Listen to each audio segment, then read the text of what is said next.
Now you're listening to wrestling news that matters from people you want to hear it from, deep from within the confines of the internet. Covering WWE like no one else and covering TNA because no one else will. You are listening to the best in the world, Ring Rust Radio!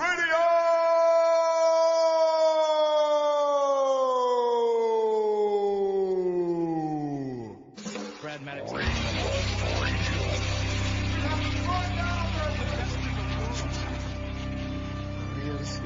I got 141 and 2/3 chance of winning.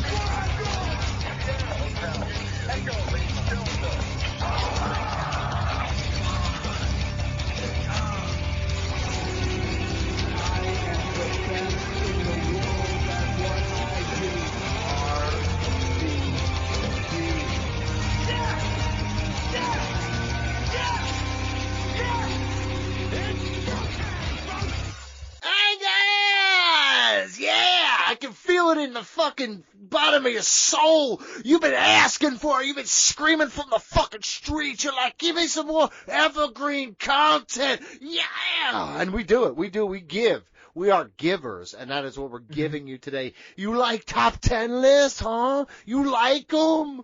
We got 3 of them for you now, dude. And mine, I've been Open wide. Open what? Listen, that's disgusting when you say it. I actually was like, I got uncomfortable. That's like, pretty perverted.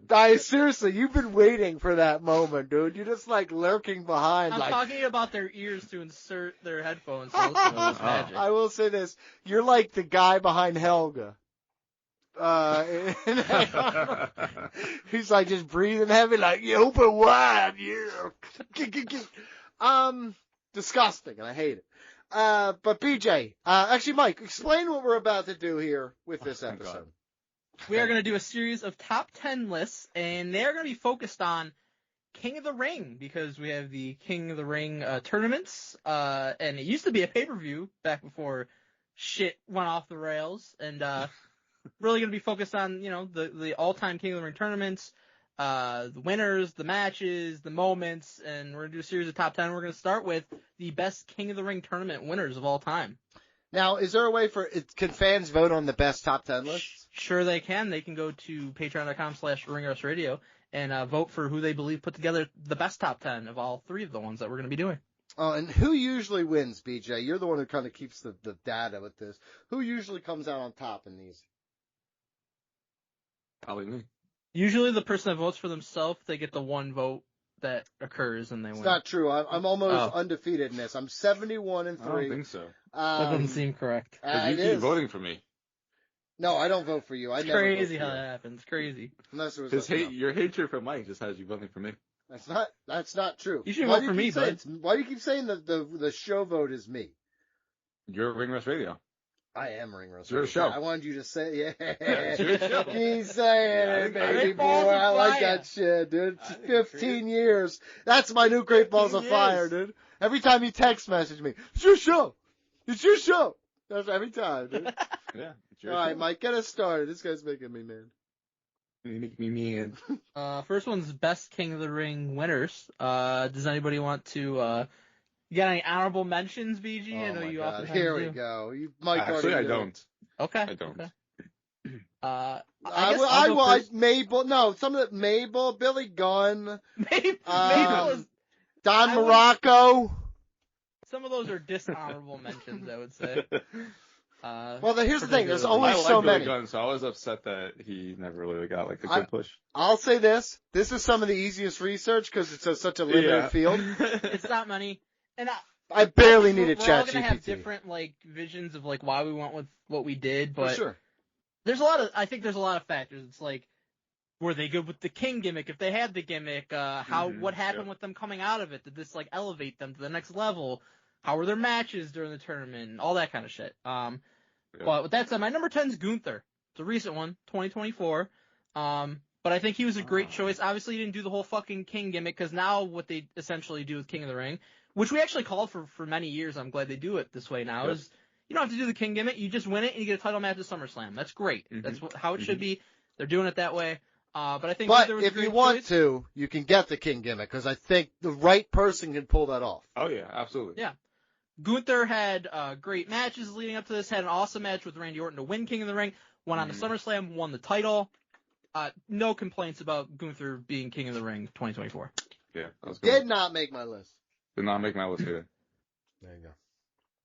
Who's next? You know who did, Donnie? BJ, you. Triple H made my list. Oh, did not make my Higher. list. Did not make my Triple list. H made my list.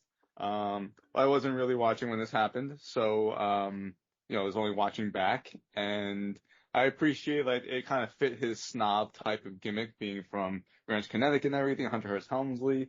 And this is part of the ascent for Triple H. So top 10. Oof, didn't make my fucking list. Oof. But Had to make room for Mabel.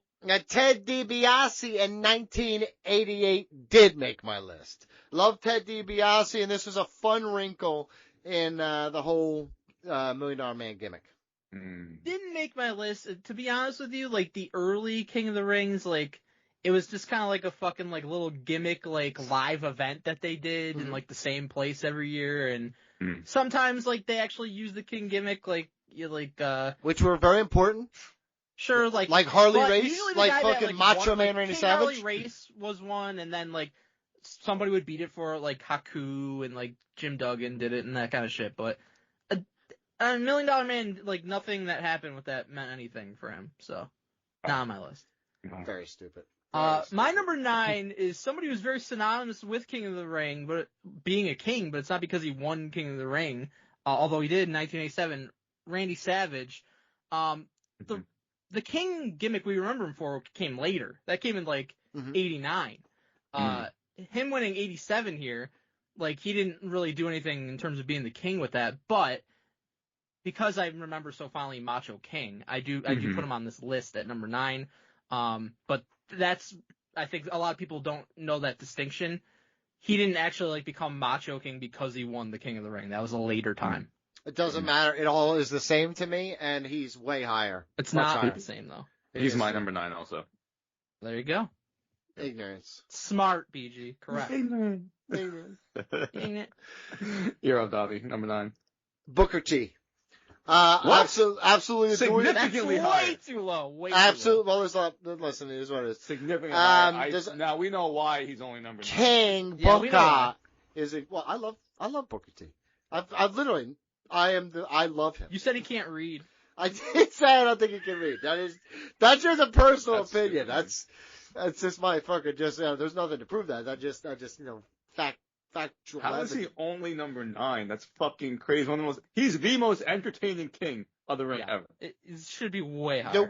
The win was not. I'm saying it right now. He's number 1. Lashley. Oh, you're saying right now he's your number 1? He's not my number 1, but he's pretty close. Holy shit, we're talking about Booker T right now. Talk about blowing the episode, brother. Fucking, we're at number 9. He couldn't hold it. I couldn't hold it, dude. This is how people. BG, pull out. This is how people get people pregnant. I'm just saying. Holy shit, dude. Okay, we're just gonna reveal number 1s now, Mike. What are you doing? No, this I'm not chaos. gonna do that. I'm gonna do my number 8. Thank you. My number 8. Xavier Woods, 2021. So significantly higher. Did not make my list. Here's the thing with it.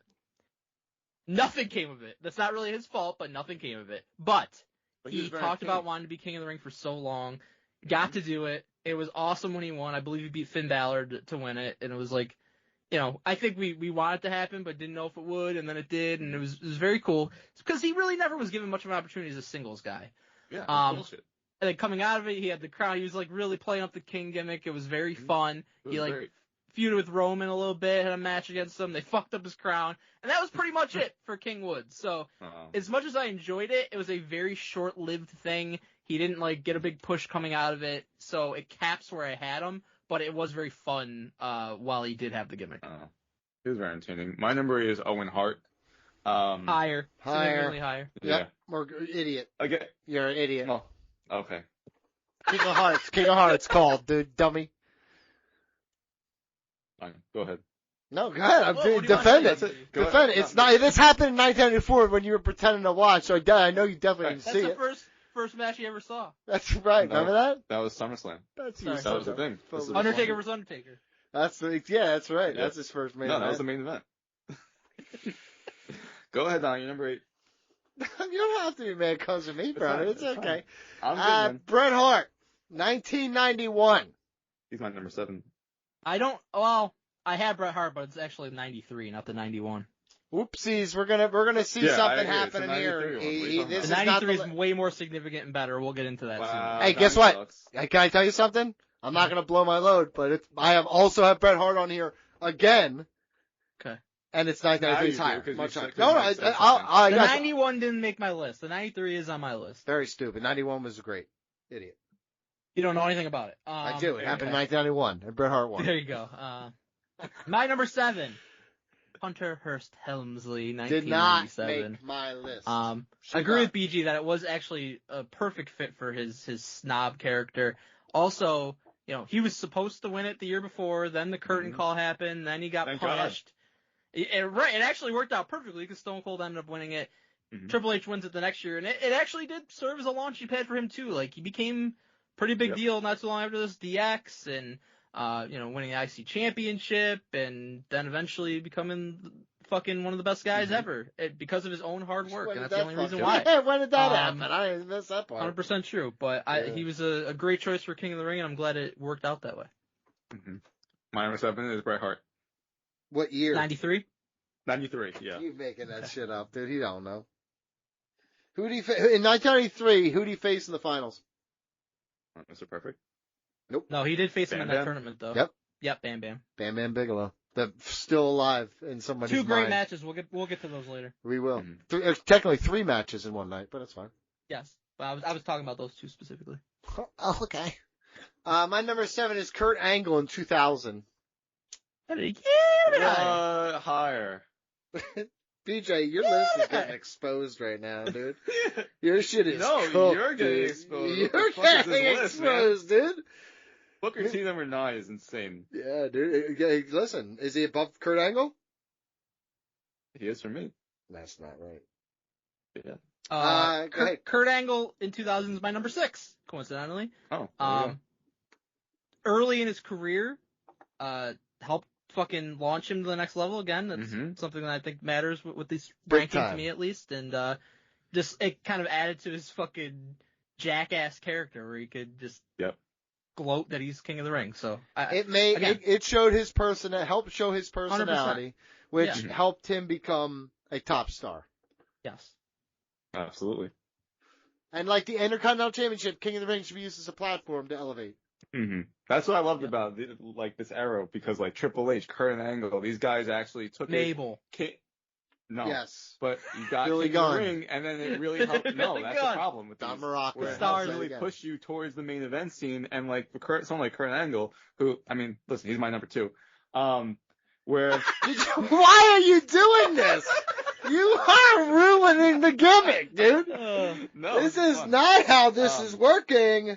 I love that he made it so entertaining. Oh, God. As King of the Ring, he was so goofy, and it fit his character so perfectly. And heading into that tournament, like, it wasn't the greatest of bracket of wrestlers, but it was for like just people. Rikishi was in it, Jericho was in it. Like, so there was a lot of people that you just liked as fans. You And think Kurt Angle. Rikishi was gonna win it? Yeah, he No. did. Back in the He day? definitely thought he was going to No, win. I Are you didn't. kidding Kurt me? Angle was the guy that me and my friends all wanted to win. Let me tell you something. Um, Yeah, hold on. I'm going to say this right now. I'll stay What on now? business. I would bet my fucking house, up the deed to my house, that while all your Yeah. friends wanted to see fucking Kurt Angle and Chris Benoit and Yeah. shit, you're over Yeah. here doing the worm and shit with No, fucking I never did- I never done Rikishi the and worm. those fucking 2 guys.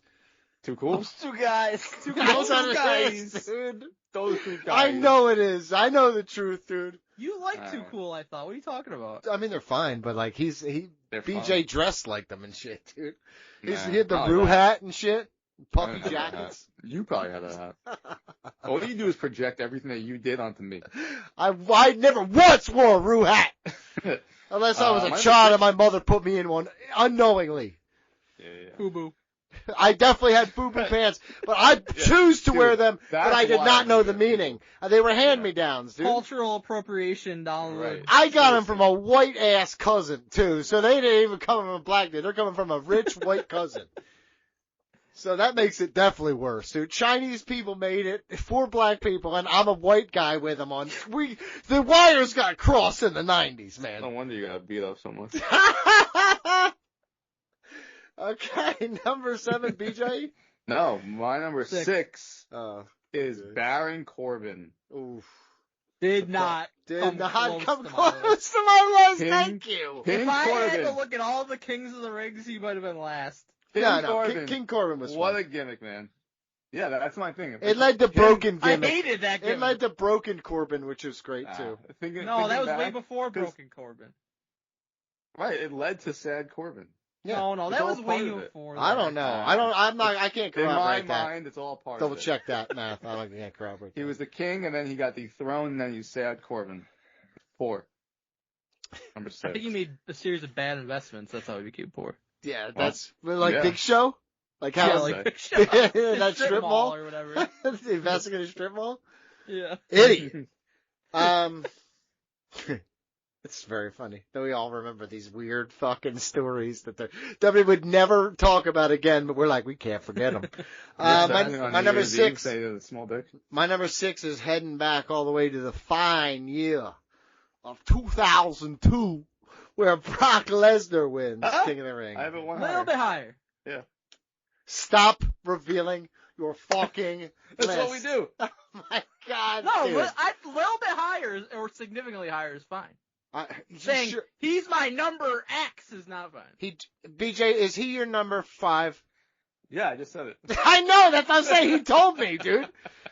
So would you like to talk about it with me since that's your number 5 Yes, here? That's the whole purpose. Okay, great, yeah. 2002 is Brock's coming out party, and Hell winning yeah, King it of the Ring. was. It's just, this is just adding to his. This is the Obafemi when we're like, book him like that. Yeah. This was the first time they ever did it where it's, hey, win King of the Ring in June, you get a title shot at SummerSlam. And then everyone was looking at that Vengeance triple threat between The Rock, Kurt Angle, and Undertaker, like, who the fuck is going to face Brock Lesnar? Want the Kurt Angle, but we got The Rock. I was there, Donnie. Oh my God, dude. He's I also my know. number 5, by the way, and I There Get you go. the So we all fuck have it outta in here, five. So- Holy shit, we did it. 79%, dude. yeah, no. baby, you're Donnie's not part of number that, but yeah. And the beauty of Brock is like, again, it wasn't like a fucking king wearing the crown and shit. Mhm. He just ran train on everybody, and it was just another fucking accomplishment in like his first year in the fucking business, just dominating everybody and going to the top, and that was what was cool about it. Kind of like if Obafemi were to win. I Yeah. just And what's literally cool is, just like, said that. Just said It's that. that, like, Wasn't listening to it you. didn't. The King of the Ring was just the stepping stone to get to the champion. Like, they made it so much about the championship, and then that's what he was going for. That's what made it a lot cooler. Yeah, it's fun. So my number 4, is that where we're on now? No, I- we're on Donnie's number 5. Oh, Donnie's number 5. Yeah, okay. Yeah, Mine's Brock at 6. Owen Hart, 1994. Higher. Okay. I love Owen Hart winning. It's super important to all that time we come right after that with him and Brett. I love this match. I love this finale, and I love match? this Yeah, what match was that? against Razor Ramon. Okay. And this is truly fantastic. Who else did he Number face? 5. In that tournament, Yeah. I honestly can't recall. 1, 2, 3, kid. Oh, I did remember that actually. My number 4 from 1993, Bret Hart. Ooh, much higher. I'm not going to yell where It it can't is, be but that much higher. It's So, so one, much I got higher. it. It's got so it. much higher, dude. This is honestly, in terms of like performances on one night of becoming King of the Ring, this is probably the most impressive in the history of King of the Ring. Okay, hold on a minute. Let me Mm-hmm. just say, I did put it 1. I hate to BJ this, but I did put it 1. But I want to talk to you about it because it's our chance. Right? It's 3 legitimately really good matches on the same night. Beats Razor Ramon, beats Mr. Perfect, beats Bam Bam Bigelow. All good time. These are not like 5-minute matches he's having. Yep. They're like 15 to 20 matches, Yep. 20-minute matches he's having all on the same night. At a time when that's not like wrestling like norms. But it's known for Bret Hart. For sure, but like this is, dude, and I mean this. I went back and watched all 3 matches. I swear to God, every one of them, you're like, damn, that's a fucking awesome match. And you think about it, it's like, that's all the same night, dude. Yeah. He just absolutely fucking incredible. Again, didn't act like he was the fucking king coming out of it, but it was kind of like, I feel like it was Vince throwing him a bone after the whole fucking screw job of like Hulk Hogan coming out after Yoko beat him at WrestleMania and all that kind of shit. Because the same night is when Yoko won the title back from Hulk Hogan, and so Bret winning King of the Ring was kind of like the symbol, like, okay, he's gonna go back after Yoko down the line a little bit. Sure, and even then Hogan was main eventing over him, which is still fucking nuts. But No, that's not true. Hogan did not, that was not the main event of the show. Oh, really? Hogan and Didn't? Yoko. Holy shit! This was an apology tour. Exactly, because That's Hogan really- was on the way out anyways. So. Yep, that's true. BG All right, number four? now where are we at? I have no idea anymore. BG's number 4. Okay. My number 4 is Stone Cold Steve Austin. Significantly higher. Significantly higher. Significantly My higher. reason is Oh, I'm just because gonna tell you. We're breaking the fucking rules. my reasoning is because my top 3, they leaned into the King gimmick of being very goofy with it, and I do appreciate that. Okay. Whereas Stone Cold didn't really fucking matter But the to him. promo was like really The good. promo was amazing. It but was that's a up- pretty we're gonna- solid promo. I would say it would we're gonna like have that in the change the top 10 course of moments. wrestling history, but I'm we'll talk not about that in sure. the top 10 moments. But Well, as far as what I want from the King Will of the we? Ring, I like that when people lean into the gimmick. And I that's why heard my you- top 3 I heard are you with say it. it 3 fucking times. I heard All you right, say well, it. you ignored it. So I Yeah, said Don, it. you're continue number to be ignored. Yeah. Randall Savage, 1987, the year of my birth. Well, he didn't do anything with it. I heard he became the king a few years later, and that's what really matters to me. I will No, tell he's, you he's for number 9. no, he's number fucking 4, He's number 9. and he's Randy Savage because he's cool as shit, and he's the best. And if you fucking go back, and if you watch matches with Randy Savage during this time period, they're not great, and it's not his fault. Does that make sense? No. No, It not really. does. I mean- it's you'll see. You'll see. well, Go back. people just wrestled a different way back then. Mike, I He was watched ahead him- of his time. Mike, I watched a match with recently Macho Man. I can't remember the dude's name. It's Wow. Adolis Garcia, something like that, right? Adolis Garcia from the Phillies? No, but he's a white guy who died in a van crash. Adrian Adonis. Adrian Adonis. Adrian Adonis, right? Yeah. Dude, but I you're get like- so if you're close watching to these. Adrian Adonis expecting a technical masterclass, that's on you. No, but it was a great story they told. Does Okay. that make sense? Mm. You know what I mean? Sure, yeah.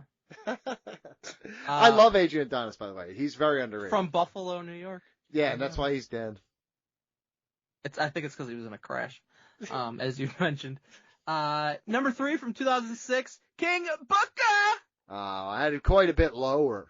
Yeah, I know, 'cause we know why. We know why. My number 3, It's not true. agree with what BG said before on leaning into the King gimmick. Nobody, literally nobody, Mhm. ever did it better or more than Booker T. I will admit, 2006 was not watching wrestling, could not have fucking cared less. Mm. But going back and watching that era, while it's not my favorite era, King Booker is one of my favorite things from that era. Mhm. He kind of because took how it to much he- TNA, too. Yeah, because of how much he Yeah, he which is leaned into awesome. it. Because of Queen Charmel was a great addition Mhm. to the act. And he literally like probably at this not too long before this, he's losing to fucking Triple H at WrestleMania. It's like, are they ever gonna put this guy on top? Yeah. Well, he wins King of the Ring. He eventually becomes World Heavyweight Champion. He does Proves them all establish himself wrong. as the top guy on Mhm. SmackDown because of this. Proves them Yep. all wrong. Gives us actually, like I said, I was watching it this time. Yeah, Still me too. watch it, and he was one of the only reasons to watch programming at Yeah. that time. Mhm. He was He was excellent. amazing. Mhm. He was great. He always was great. Number 9. That's You're so a fucking stupid. idiot. That is so stupid. He just waxed poetic as like number Mhm. 9. Maybe I That's should put him a insane. little higher. Maybe I He should probably put him a should. little Too higher. late. BG, you're number 3. Can always My change. number If 3 I could change, and you could change, Well, then I can change this top 10 list. My number 3 is Xavier Woods. I love the King Woods gimmick, and Did like not you said, make Mike, my he list.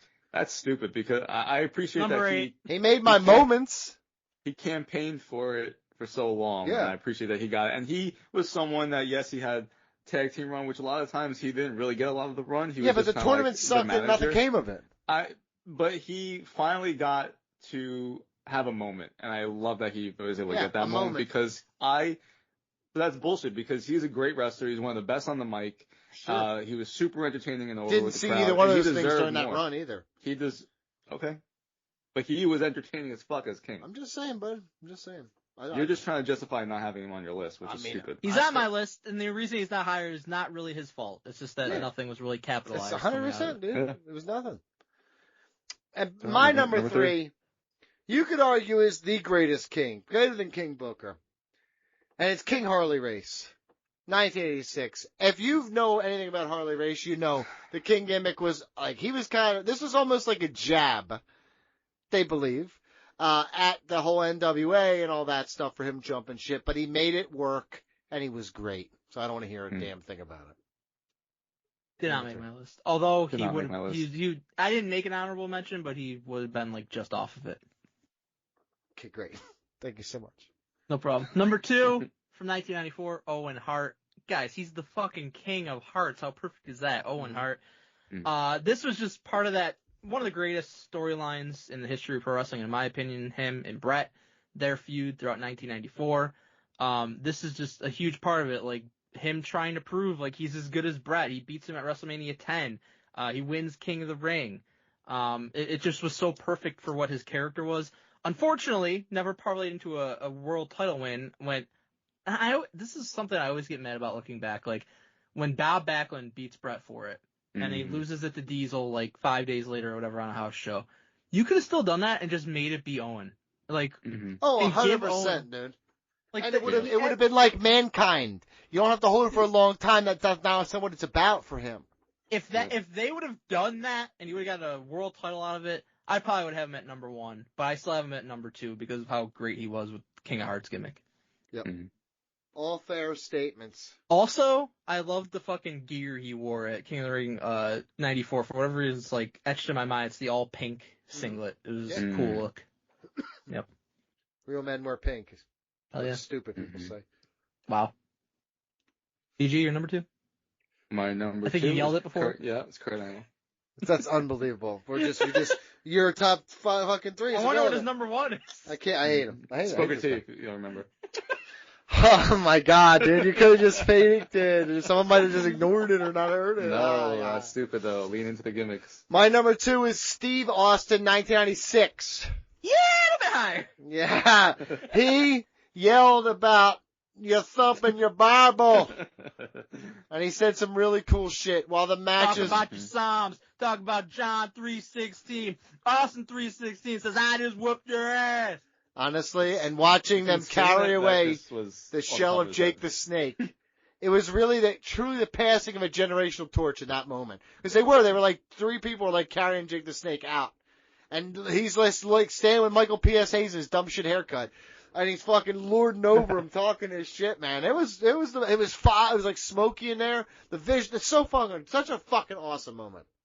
It's also crazy looking back at that Jake run. Because it was like a few years removed from when he was in WWF last. He comes back, he's in that fucking shirt and shit, and he's, Bible thumping Jake, and he's sober, not drinking anything. And then for many years after that, he was fucked up all the time. Oh yeah, yeah. It happens, man. You'll fall off the wagon one day. It's fucked up. Always am. My number 1 is Stone Cold 1996. Agree with what Donnie was saying about it, and like so many reasons why I have it as number 1. Yes, I realize it wasn't, didn't do the King gimmick, but that doesn't matter because this is what launched him to fucking superstardom. Yep. Launched him to being one of the biggest stars in the history of the business. It's what gave him the platform to cut that promo. Probably the most iconic promo in the history of the business. He cut right after he wins this King of the Ring. And the fact that I remember watching this, like, that's early in my wrestling fandom, watch it on the fucking illegal cable box. Hell yeah. Seeing this happen, it's like, man, Stone Cold, this dude's fucking crazy. Like, this, and he ends up becoming a huge star, like, within the next year or two. So, yeah, I think the point of King of the Ring, take a guy who's not at the top level, he wins it, he elevates to the top level. Nobody it personifies that more than Stone Cold Steve Austin. Yeah, incredibly cool moment. Not number 1 though. BJ, number 1.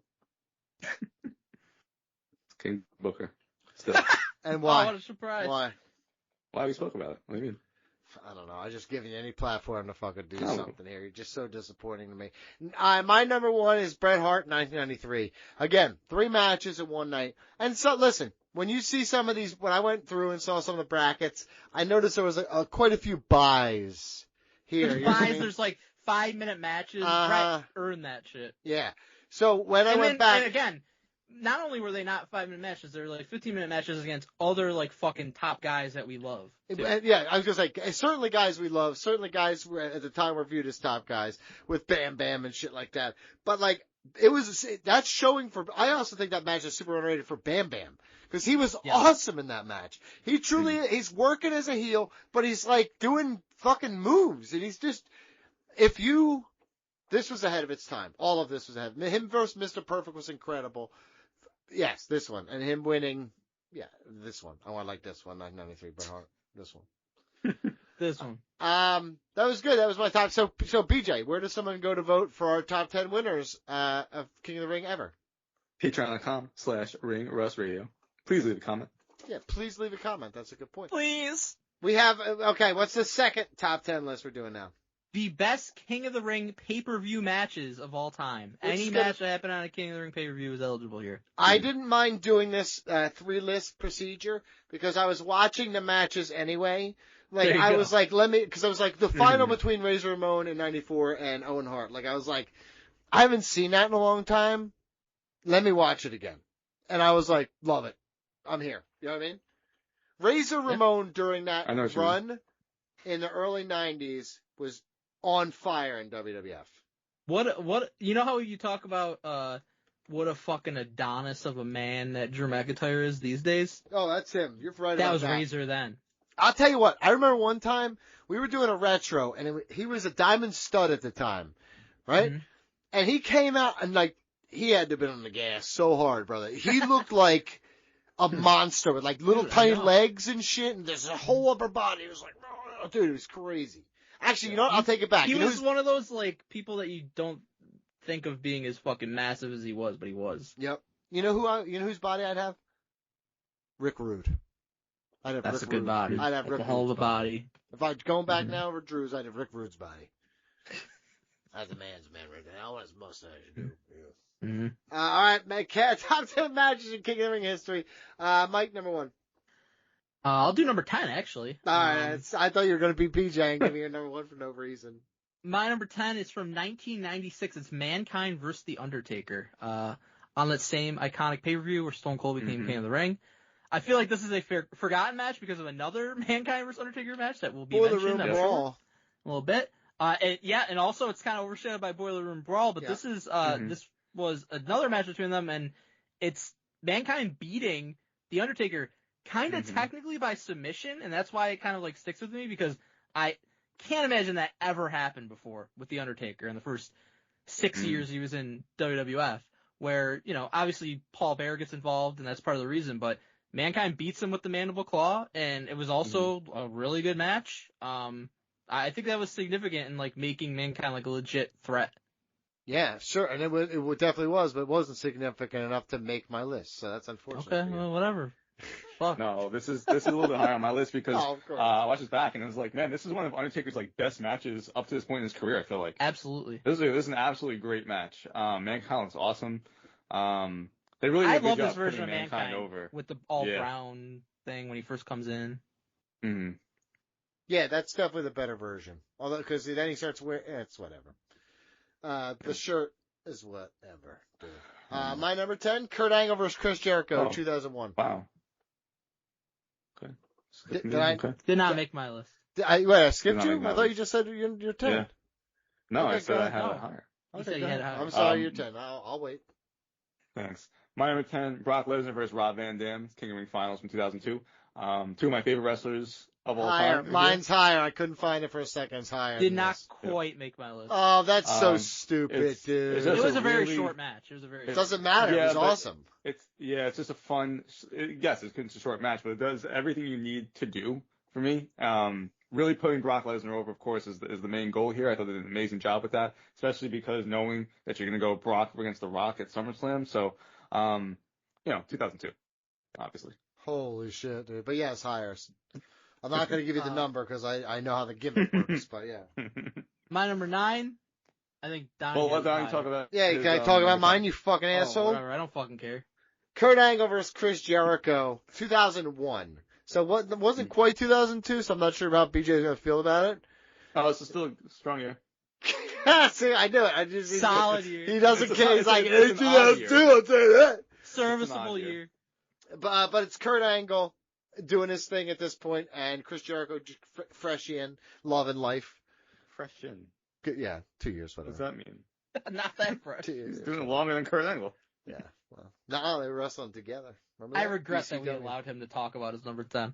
Yeah. It's We good. made the It's a podcast good match. worse. Yo, it's a good match. I don't know what to tell you. I don't know any context because I watch these blind.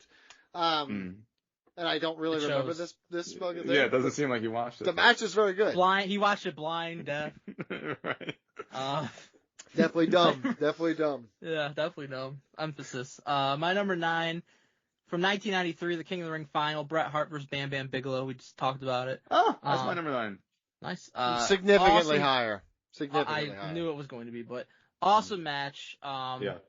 Like, Bam Bam was still, so he was in WWF in the 80s, then he left, and then he came back, and this was still pretty early on when he came back, so he was getting that monster heel push. Not long after this, he ends up fucking feuding with, like, Doink and shit, but Yep. they were pushing him as, like, that monster. It was a really good fit to face, like, the babyface and Bret, who already had to have those 2, like, arduous matches early in the night, and probably the best match of Bam Bam's career. Obviously, Bret's had a lot of great ones, but this was awesome. That's completely Not incorrect. fun. That's incorrect, by the way. What's that? That's not Bam Bam's best match at all. I think it is. His matches against Taz and ECW. His ECW catalog surpasses this. Come on. Don't be stupid. I think this is Yeah, the best that's match. true. This is his best match in WWF. No, I'll give you that. No, his match with LT? That was not it, but that was Um, actually not bad. No, Yeah. it was fun. But this, I thought it was a great match. Both of them just look awesome throughout this whole match. Like, really putting both of them over. Bret looks strong, winning. So, great match. My number 9 as well. I have it much higher. Okay. We got it. What's your number 9, Donnie? Owen Hart versus Razor Ramon, 1994. Did make my list. Really? If I recall, it was a The pretty short match. It was also. Didn't make my list It either. was like 9 minutes or something. Owen and 1-2-3 Kid was also short, but I remember that being like a That was fucking fun, like too. mind blowing match for the time.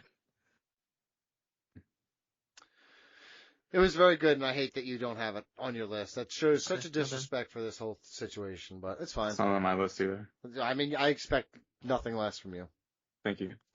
My number 8, 1998 King of the Ring finals, Ken Shamrock versus The Rock. I actually have that higher. Okay. Love their fucking feud. It's like such an Mhm. underrated thing that I think people don't talk about anymore. 'cause agree. It was like one of Rock's first big feuds. Yeah. They just had such good chemistry, so many great matches. And I remember like at this time, like you kind of like want Shamrock to win, but also The Rock was like getting really fucking cool at this time with his little heel persona, and you thought maybe he was gonna win. So, and there was like a lot of screw jobs during this time where like Shamrock would win, but he would leave the ankle lock on, and then The Rock would end up winning and all that kind of stuff. So when Shamrock actually won and won King of the Ring, it was like a really cool moment. But in the crowd, I just remember going fucking batshit when Rock tapped out and he won the match. So it was a great one. Higher, but very good. Absolutely love it. My number 8 is Undertaker vs. Mankind, 96. Mike has his number 10. Good match. Good match. Did not Yep. make my list. Mm. My number It's eight. a really good match. My number 8 is the opening match. Bret Hart versus Razor Ramon, 1993. Adore it.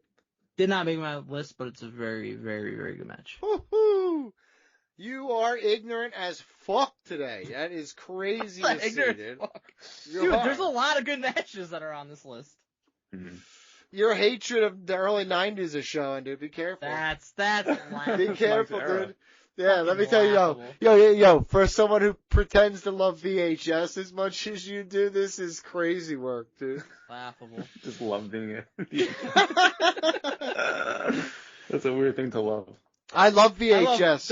WWF. Oh, VHS. no, Mike, you just BJ. love the tapes. No, Retro Rewind. It's a video game. You own a Blockbuster and you Yeah. expand. I've seen that. I Yep. am addicted. I beat the game. I I max didn't know there was a way achievement. to view it. I got every achievement, dude.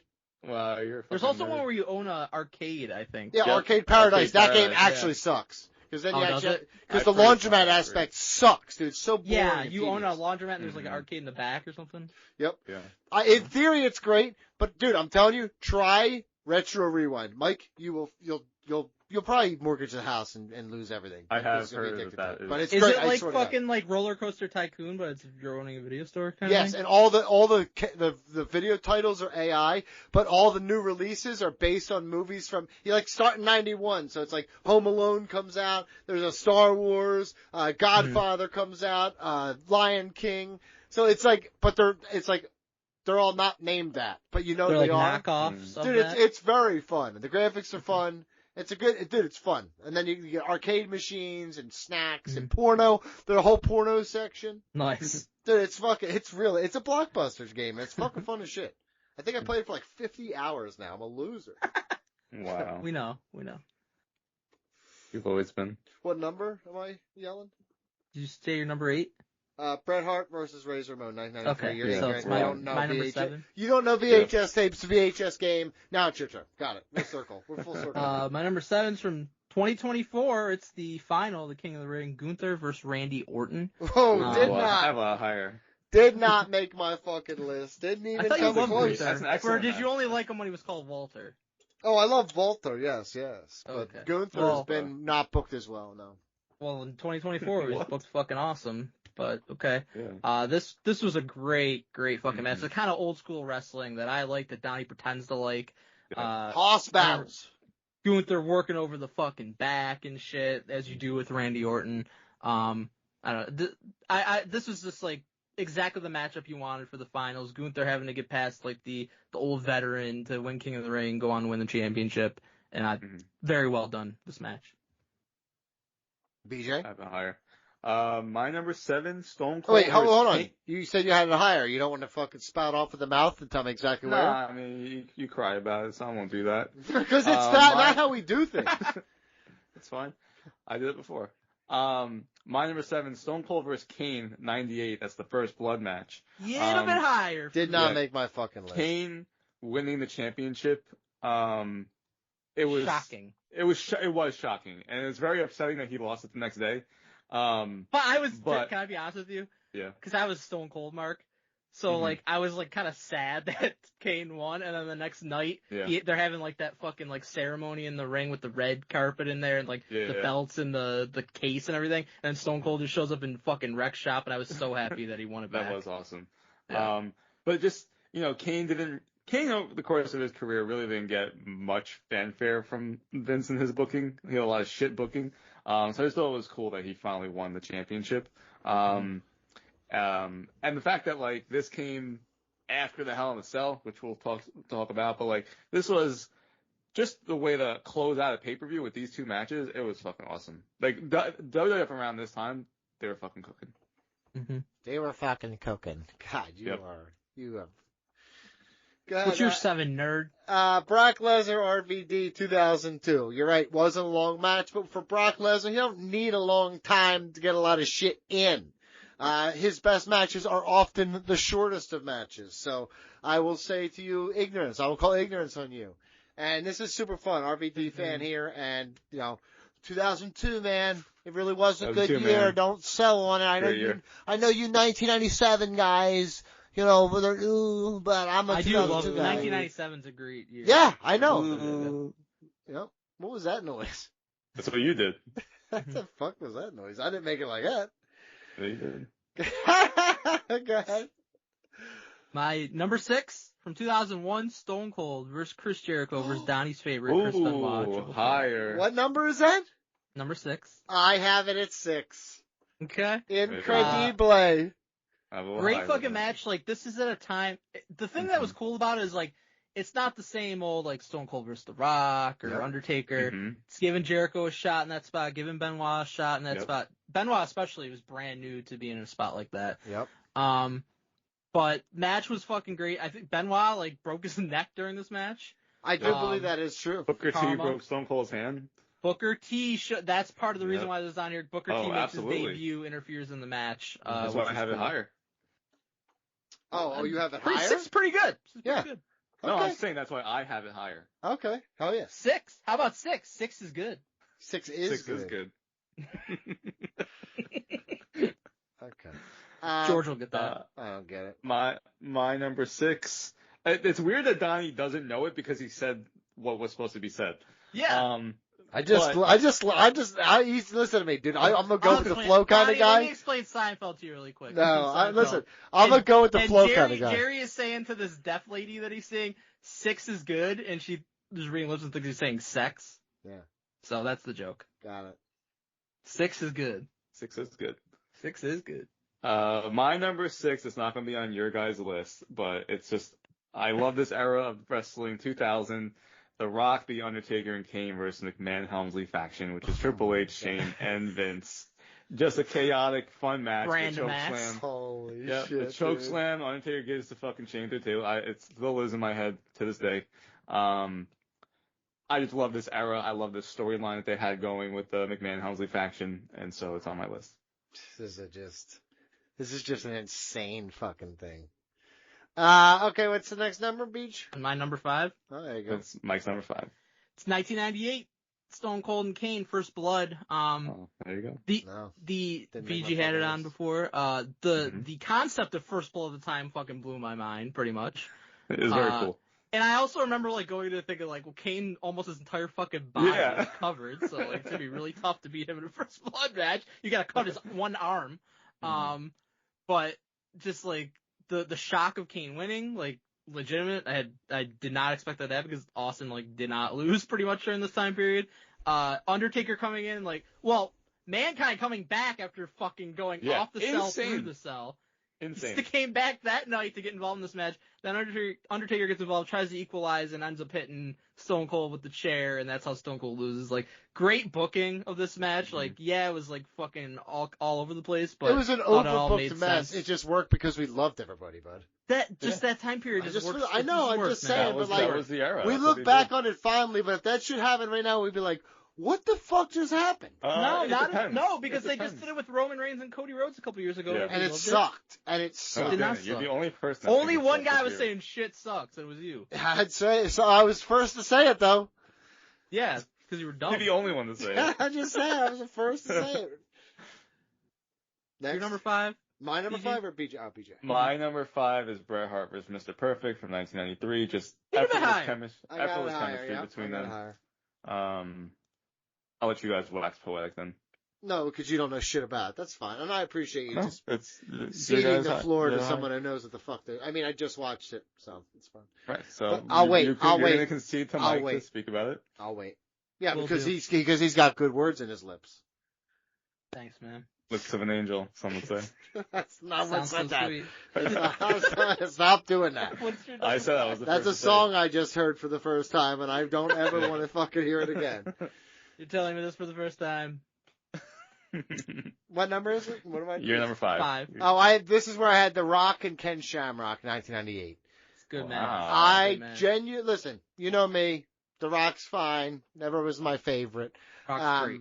But I loved Ken Shamrock. I love the Oh, idea yeah. of a UFC He should have guy been coming world in there champion. and fighting He them absolutely all. should have. You know what I mean? And like, and the Pit and him and Blackman and the shit that he did. But Hell yeah, I love that. I gave The Rock a lot of credit for this. You're right. This feud was awesome. Mhm. And this was a great match. One of the Him most winning. underrated feuds in wrestling history, in my opinion, Yeah. because it's not talked about today. I agree with that. It was super, and like I said, it made Shamrock look like a fucking star. And you're right, he probably should have won a title right about now. They should have had him feud with Stone Cold. Like, it Mm-hmm. would have been perfect. Dude. 2 King of the Ring winners. They have the connection to the I Quit match. Like, what are we Would have doing? been great. Yep. Okay, number 4. My number 4 from 1996, Shawn Michaels versus British Bulldog. I assume neither of you guys had this. That's fine. It's on You my guys honorable hate- mention. Yeah, it's guys on hate my Shawn honorable Michaels. mentions that it happened at King of the Ring. Let me tell you about Shawn Michaels and British Bulldog. These guys just had great chemistry. Anytime they had a match, it was great. Who had better chemistry with British Bulldog, Brett or Sean? Brett, technically, just for the record, just so that on the record. Just on the record. but they On both the had record. great matches with him. Sure. Sean, remember Sean beating him for the European title in England? That's what a moment that hysterical. was. Can't recall. Fucking dude, that was fucking great. But that match was awesome. This match is awesome too. I was such a fucking HBK mark in '96, dude. You were unbearable at the kindergarten. If you remember center. the storyline was like Diana Hart. They were like trying to make her a character during this time, and she was like accusing Shawn Michaels of like trying to bang her or whatever, and like and that made her the heel, truth. I guess. So the truth. Maybe it made her a heel, I guess, but everybody still loves Shawn Michaels, and they just had, I don't know, I don't know what it was. Like, Davey, I think Davey is just Davey's just so underrated, like, because he was like a muscle body guy. I think people don't view him as like a guy that can have like the technical type of match, but with a guy like HBK, with a guy like Brett, he absolutely could. Well, hold on. I will say this: when you go back and watch the original British Bulldogs, he became a muscle guy. Like Sure, he was a worker first. In the '80s, he wasn't. Yeah, as but jacked. like he became like it's almost like Scott Steiner. People are like, that dude works, and it's like, dude, that dude was an incredible worker. He just became in a body guy. 92 or whatever, Bulldog got fired from WWF because of the steroid scandal, him and Warrior at the same time. Yep. And he came back a little later. It's crazy. Crazy. What number? Number 4 for BG. My number 4 is Stone Cold vs. Jericho vs. Benoit from 2001. Wow. Like you said, great match. A big reason is Booker T coming in. This is the start of the invasion, really officially kicking it off for me. And like you guys said, like not having The Rock here or Triple H or Stone Cold, like, it was cool to see new blood in this main event title scene. This also spawned some amazing segments with Kurt Angle and Stone Cold, because Stone Cold's hurt. I'm not really giving that credit for the match, though. I am, because Booker T hurt him. Okay, fine. Okay, and my number 4 now? Mm-hmm. Yep. This is the main event of 1993, Bret Hart versus Bam Bam Bigelow. You're right, it's his best WWF match, and Bret Hart, but like you said, I love Bam Bam, and I love the style that he worked. And like, one thing I love about Bret is, guy works every style. Doesn't matter. It didn't matter who was against. It was different, but it was still a Bret Hart match. It had all the staples you wanted to see in a Bret Hart match, but the in-between was fluid as shit, and I loved it. And this is a great match. My number 3, 1993 King of the Ring semifinal, Bret Hart versus Mr. Perfect. A wee bit higher. You've heard me talk many times about Bret and Perfect SummerSlam 91 and how much I love that match. This match, not quite on that level, but it ain't that far off. I'll say this, the stage makes it feel more important than the other match, but you could argue that this is the better match.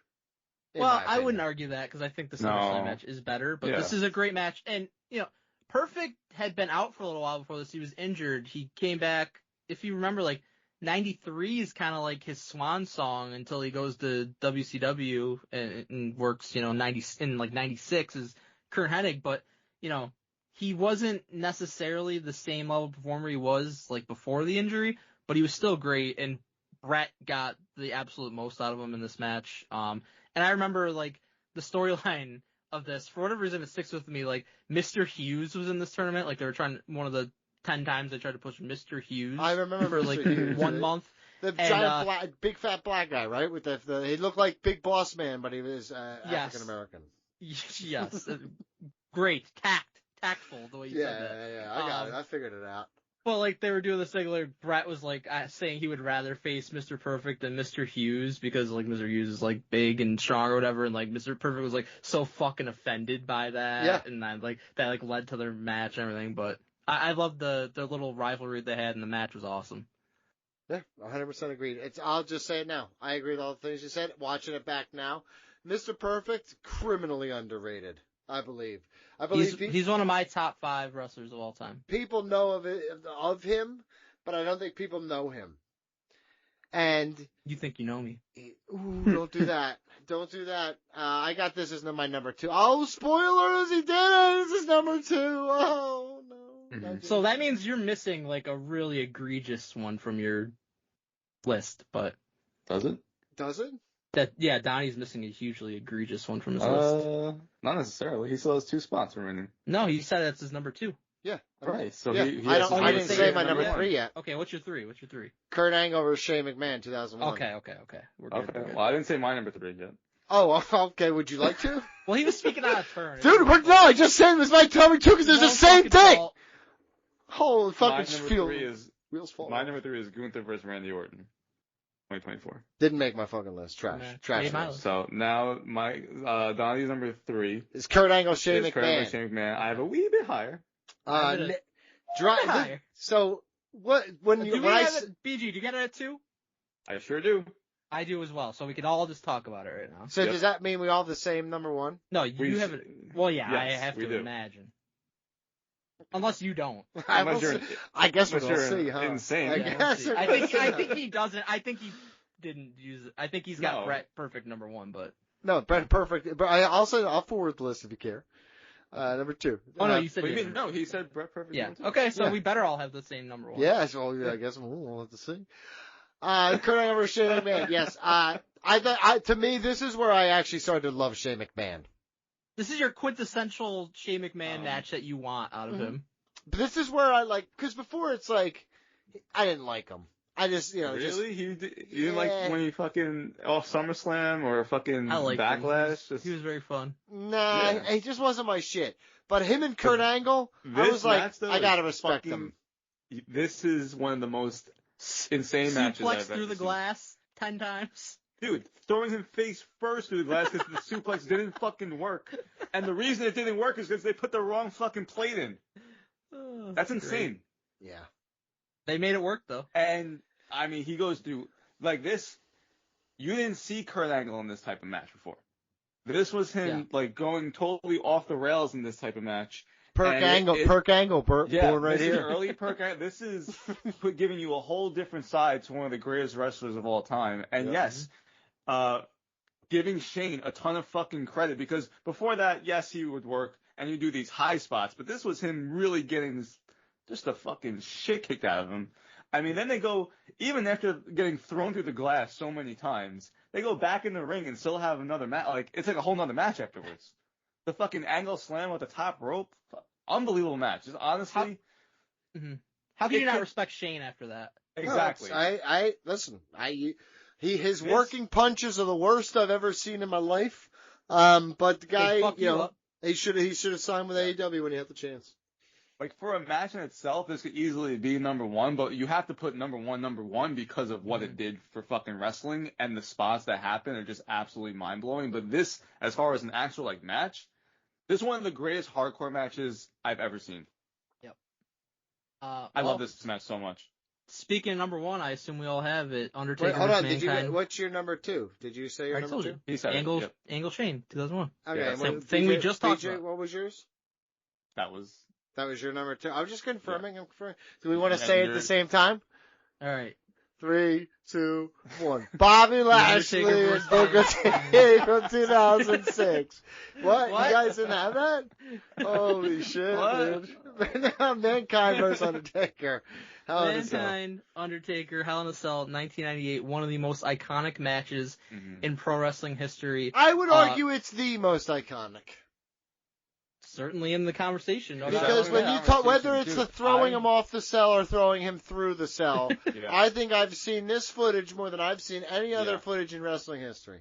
It's There's some of certain- the greatest commentary. I remember going Yeah, to school JR. the next day. Yeah, I remember going to school the next day. This was in the newspapers. Our teacher was talking about of who The saw USA this last Today, night. bro. Yeah, Dude, this that's was right. fucking- Vince Russo knew. This was absolutely insane.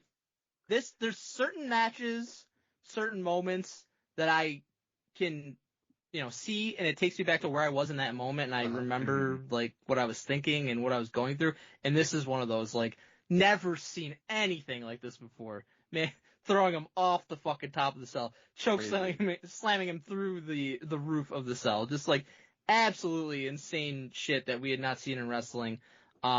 And the fact that like Mankind was like just kept coming back, continued the Insane. match, came back later in the night. Like That's that's what insane. made him. Mhm. Like he was already great, but I also think like him doing what he did, probably in the eyes of Vince, like made him like a guy that he could count on as like a top guy. Like yeah, he never had Yeah. a title run more than like a month or whatever, but Didn't need I it. think That's that- not the guy. It's like Yeah. Darby Allin. You Yeah. got so much out of so little, and you didn't need more. it's Yeah. just what cemented him as somebody who could be a top guy and who fans loved. Because, he was technically a fucking heel, but at that time, but then everybody just fucking loved him because he put his body on the line could. with that. That's the thing. It was Bloodlust City with ECW. This is a moment. I'll tell you what. You're right, Mike. You remember the moments you are at certain moments. You remember where you are at certain moments. Whatever. I don't know what it is. But I remember sitting with my uncle in his fucking living room thing that he had, and I remember my dad walking through, and he's like, okay, what's happening? Like, kind of just trying, and my dad didn't care. He just would walk through, right? He walked through the room. That's where I got it from. But me and my uncle standing there. I remember when he threw him off the fucking cell, I remember jumping up and being like, whoa! Like, just being like, holy shit, right? Like, dude, but you're right. Here's the thing.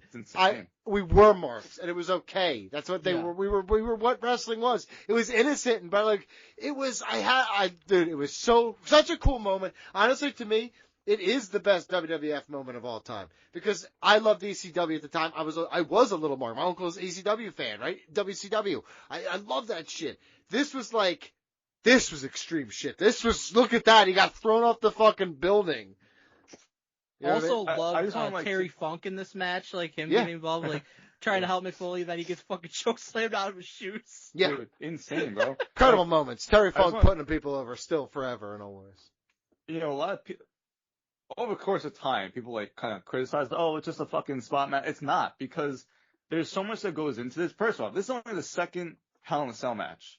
Yep. The first one was unbelievable. Fucking 5-star match, right? To set such a standard, same like I Elimination don't think Chamber. so, but Setting such a standard for the Hell in a Cell matches, and that one is strong going off the side of the cage. So what they do, we have to fucking start at the top of the cell. Like, the visual of them both climbing to the top, and they have fucking steel chairs, that was such a great way to start the match in itself, such a great visual. And then he gets fucking thrown off the fucking top of the cage is insane. now here's the thing. Unbelievable. To us as kids, And we then- probably thought that was like 1,000 feet in the air. Well, here, Right, if you it's- remember, it's the like- beautiful but then part. he goes back fucking up and gets chokeslammed through. It wasn't right. It wasn't even supposed to fucking happen. I Well, think he claims that. I think Yeah, that I was definitely think supposed that was supposed to happen. but- Come on, he put him. He I don't walked care. around that spot and then put him in that spot. Come on. Still, you know what? I don't. Whatever. That's fucking crazy. Holy shit, Because you're the there were mark. like zip Oh, ties actually- that like broke to do that. Like I think Oh, you would wait, have better. No. Is it Mike? Is it a Triple H match that he wasn't supposed to go through? That No, maybe, yeah. No, But, that's well, awesome. had- Come on, he Triple has H said- is a liar. Come he- on, dude. Mankind has said for this match like it wasn't supposed to happen, but I don't buy that. Not I at think it all, was supposed to dude. happen. Because I know it was You're one that adding he to the says it wasn't lore. supposed to happen. Regardless, he goes fucking through it. Then they pull out thumbtacks. We need hardcore thumbtacks. Fucking insane. Okay, I don't know where your microphone just went all kinds Yeah, of it did wonky go for a kind of second. crazy. Seriously, just went Well, like you're That's back 'cause now. I hit the mic. I was so He was excited. too excited. He was. Too That's, excited. dude, like you or me. Fucking Too excited. all those years ago. That's 30 years ago nearly, by the way. Terrible. Yeah. Crazy. Is that 30? Yes, that's 30. Almost. I'm not good with math, but it's crazy to think. But yeah, we were little kids, man. And that's what I always say this to you guys. I really do mean it. Wrestling was so much better when we were little kids because we just didn't look at it with You're this not like, cynical. You're not trying to analyze it. yep, Just 100%. Yep. You Have a just, good it's time, just a man. show you like. Just marking it out. Just enjoy it. That's why I have a t-shirt. Just enjoy it. ProWrestlingTees.com/RingosRadio. Go buy it. No one knows that shirt, but maybe one will learn today. You won't All learn right, it One today. today. One more list. Double time it. Let's do it. We're Shut the fuck gonna up. normal It's- time it. It's the best Yeah. King of the Ring pay-per-view moments of all time. Okay, this one I found to be the easiest after doing the other two lists. I disagree. Because yes, there was some that were obvious, but there were some you had to kind of dig a little deeper into your memory bank. Mhm. Well, no, I truly believe there were only like 4 or 5 really great moments in the history of this. So I just went with people winning from 5 to 10. That's not really a. Oh, His what? victory. That's what you did? Yeah, That's that's not kind of what I did. lame. That's kind of Well, lame. that's what I fucking did. Deal with I it. didn't. Although I did do, I will say, I kind of I did that twice. I kind of did for number 10. Okay, well, I'm did just for saying, number like, 9. fuck off that you're judging me. My number 10, 1996, Ahmed fucking Johnson beats Unbelievable. Goldust for the Intercontinental title. That's This fucking is right. insane. The first black IC champion. I thought he was going to get pushed to the moon, multi-time world champion. To be honest, he probably would have if he didn't have so many injuries. He had like kidney issues and stuff. I was He was also an idiot. an Ahmed Wasn't he, Johnson. like, awful against everyone else. Yeah. No, Ahmed Did they hate Johnson. working with him? He's the worst. He's the worst ever. Did that stop people from getting pushed in the past? Not really. Ahmed Johnson, Supermark, the fucking Pearl River Plunge, dude. Holy shit. He was dude. so wet and oily and He huge was. and jacked. He was just. Dude, you are Vince Back McMahon Jr. in 1996, guys, I wasn't too worried about work rate. Okay, I was worried about who the fuck looks cool. You were and most who's destroying you were everybody. looking for who was most glistening. Damn You're like, right. holy- And Ahmed Johnson was most glistening. And actually, his feud with Goldust was very, very fun. Last Oh yeah, him November kissing him on the when- stretcher and shit. Yes, when he was giving him quote Oh. unquote mouth to mouth, Yeah. he was really making out with Wasn't him. he pissed about that? Yeah, he really did. I think he was trying to beat him up in real life. I loved it. Mm-hmm. I loved it. BJ, that's how My this number works? 10 is Brock Lesnar wins King of the Ring. You just did. How are you gonna shit on me? Yes. Because you said it was you said your top 5 was like that. This is not number 10. Because Brock Lesnar, at the time, he's become one of my favorite wrestlers, and I wanted him to win King of the Ring so badly. Even though I love RVD, I wanted Brock to win because I was going to go to SummerSlam. I wanted to see who was going to face and win the championship, so that was a big deal. So for me, when I say that the last few are just like the thing, it's the idea of like them winning and celebrating and like, you know, putting on the crown or like all that shit, like that moment. Yeah, So it's not I just get it. him winning the match. So, but I'm gonna say that's with Randy Savage when he finally beats King Kong Bundy, who was coming off a bye in 1987, took him That's not down. a King of the Ring pay-per-view. It was King Wow, of the Ring no. match. So it's a King of the Ring match. So that's I will. So you already fucked up. Well, So listen, Randy Savage. this list is gonna be this list. That I shit ain't wasn't changing even like nothing. televised or anything. I saw it. Okay. He was King Kong Bundy coming off a bye. You could Could imagine. you Back then it was like a imagine, house dude? show, like, Could gimmick you that they did. imagine? Unbelievable. Randy Savage, number 10. My number 9, Mankind beating Undertaker with the Mandible Claw in 1996. We talked about this in the best matches. Yeah. Just the shock value of Undertaker actually, like, basically like being knocked out, basically having to submit because he's passed out from the It's Mandible not Claw. a submission at all, by the way. Technical submission is what you would call it, actually. Call you whatever you want, but it's not a submission. Ooh, fuck So you up. yeah, it actually, It's not a submission. It counts as a knockout, essentially. but technical that's fine. submission. Undertaker had never lost in that manner before. He was unbeatable fucking monster. He was a dead man. He was supernatural powers. He had So for skeleton legs still. Yep. So for somebody to beat him in that way was hugely significant, and that kind of like paved the way for Hugely. Mankind being a big time threat. Oh yeah. How My significant? number 9. What'd you say? How significant, Mike? I don't know. Very. Hugely, you said. Oh, sorry, my Yeah, bad. just What's said wrong it. with hugely? Just saying, just for the record. Hugely significant. Also hugely significant was Kurt Angle winning King of the Ring in 2000. Like you said, Donnie, this is also about like just the coronation.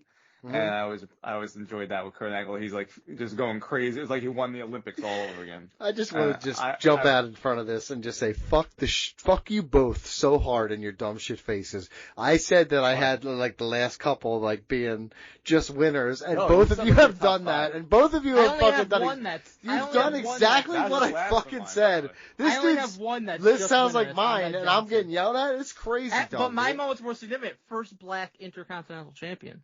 Oh wow, that's crazy. Just like Sol Ruka. Mine was significant. Saw Yes, a lot he's of the people. first black women's I will say this: I intercontinental saw a lot of people like not taking credit for it. Like, what the fuck?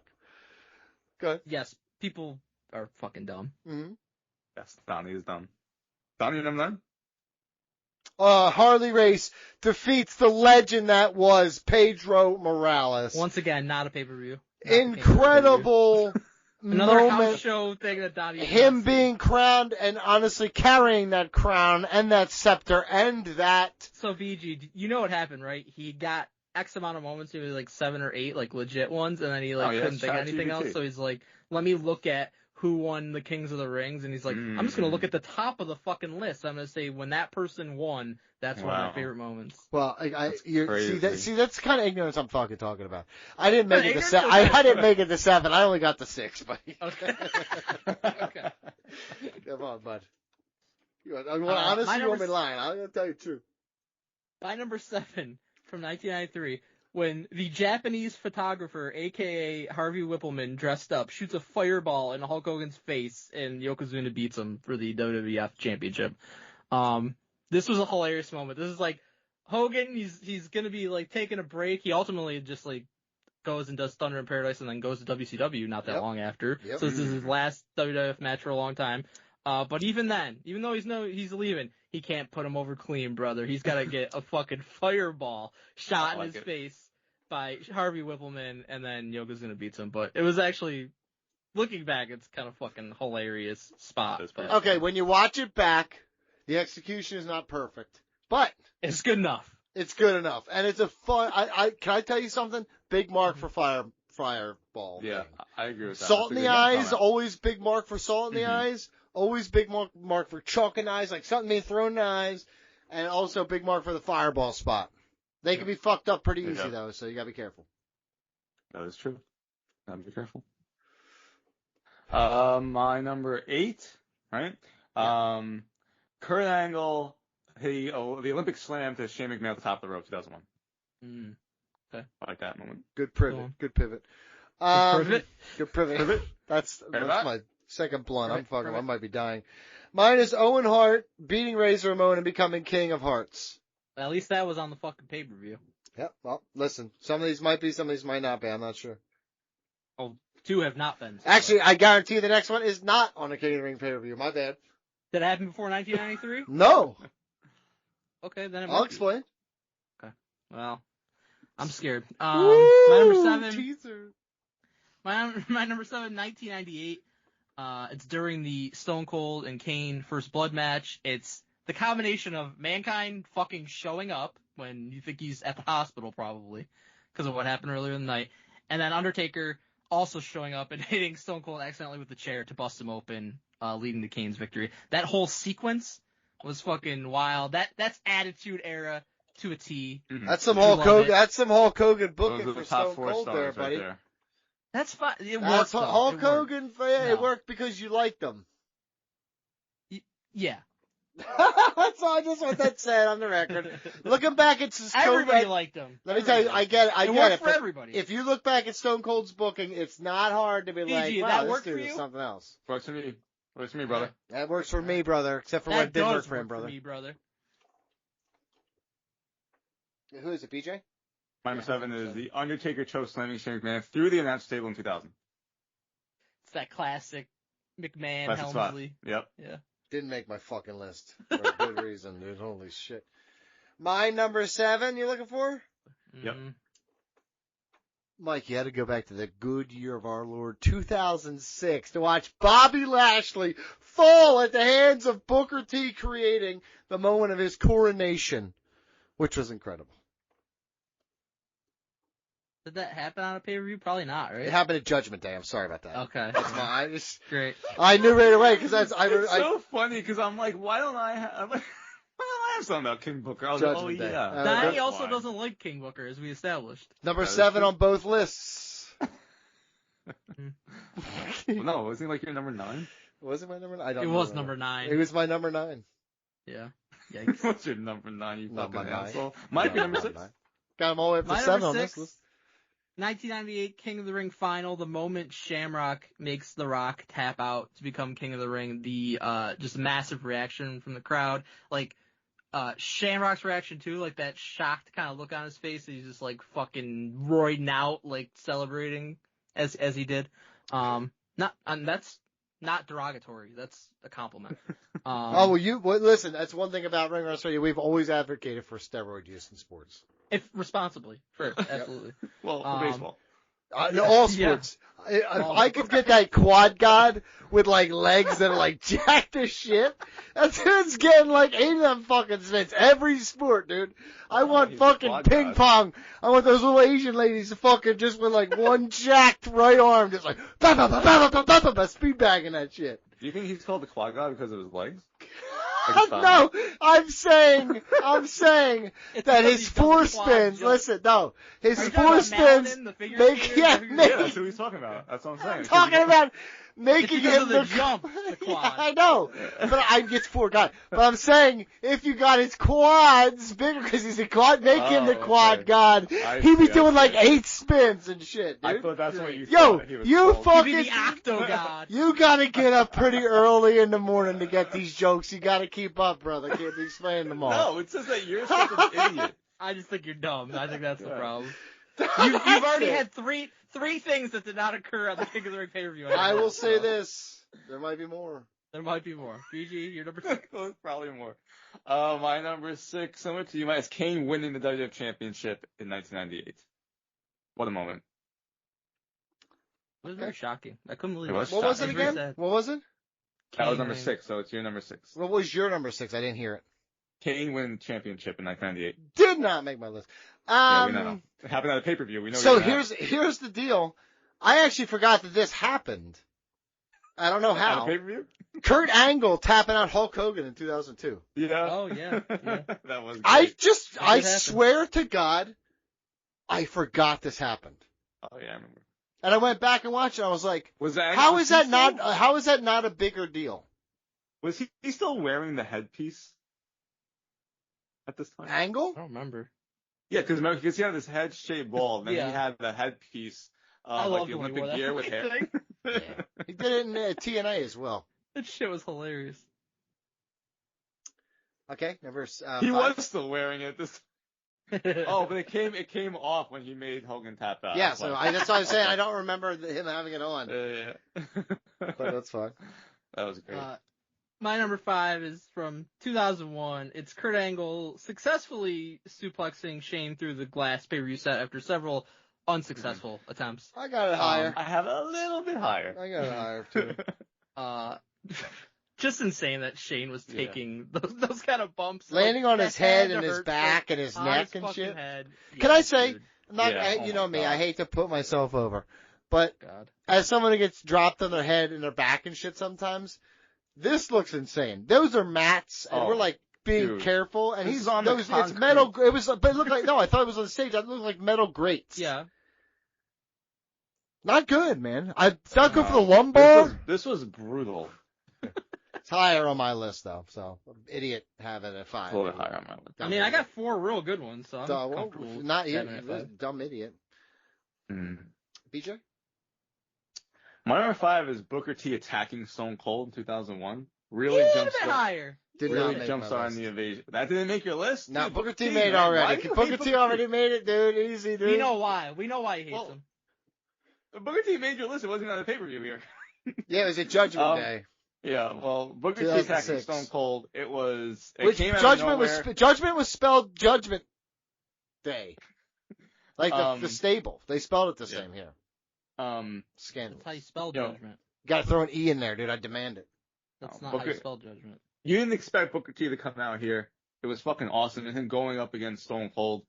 Jumps on the invasion, which it's a weird time in wrestling. You know, there's some really good moments. There's some fucking awful moments with the invasion. But this was one of the best moments. I'll hop in before Donnie does his 5 because this is my number 4 also. Yep. And fucking yeah, this was like a truly shocking moment. Like this is, you know, the WCW guys are starting to jump over after the purchase, and like you said, this was like the kickstart to the invasion. And I know we'd look back at the invasion and be like, man, what a fucking disappointment. Like they ruined something that could have been so great.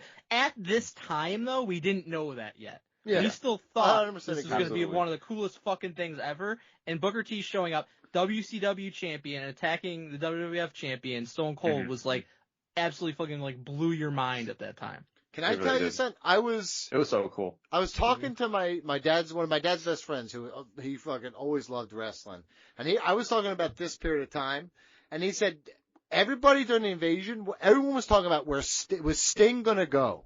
Right. It was Yeah. Sting gonna go? It was all about Sting and would he jump? Because everyone wanted The Undertaker and Sting. And then Even at people that wanted point. Goldberg too. Yep. Yeah. But then NWO, like. it didn't work oh, out man. with guys, and you brought a bunch of J-Brones in, and Imagine if Sting had gone. would have been pretty cool.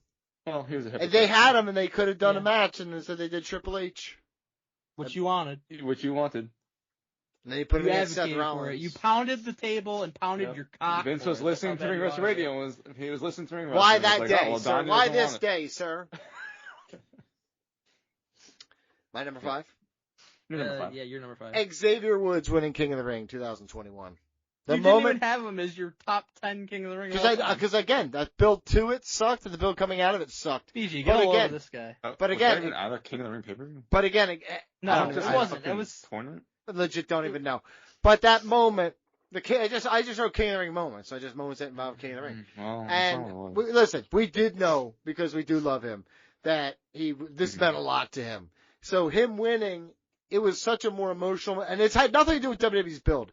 It was our emotional connection to him that led us to be like, this is incredible. And then nothing came of it, which we should have expected as well.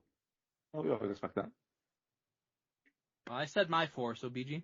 Yeah, my number 4, Mike, is I believe your number 5. Kurt Angle throws Shane face first to the glass after suplex attempts. That's your Many number suplex 4? attempts. That's my Yeah, number that's 4. also my number 4. The top You three pointed out is- something out that's true when I went back and watched this, is all the stuff that happens after. You think that's There's like, so much that happens. It was- yeah, you think that's like just the way they do it, it's like that ended it right there, right? It's just the like, most memorable. Yeah. moment. Yeah.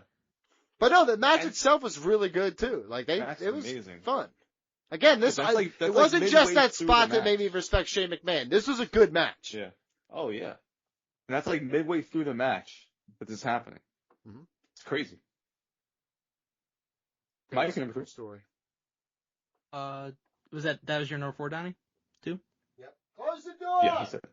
Oh boy. Mike. Okay. It's your number 3. Number 3. Undertaker choke slams Mankind through the roof of Hell in a Cell. Yep, that's my number 3 as well.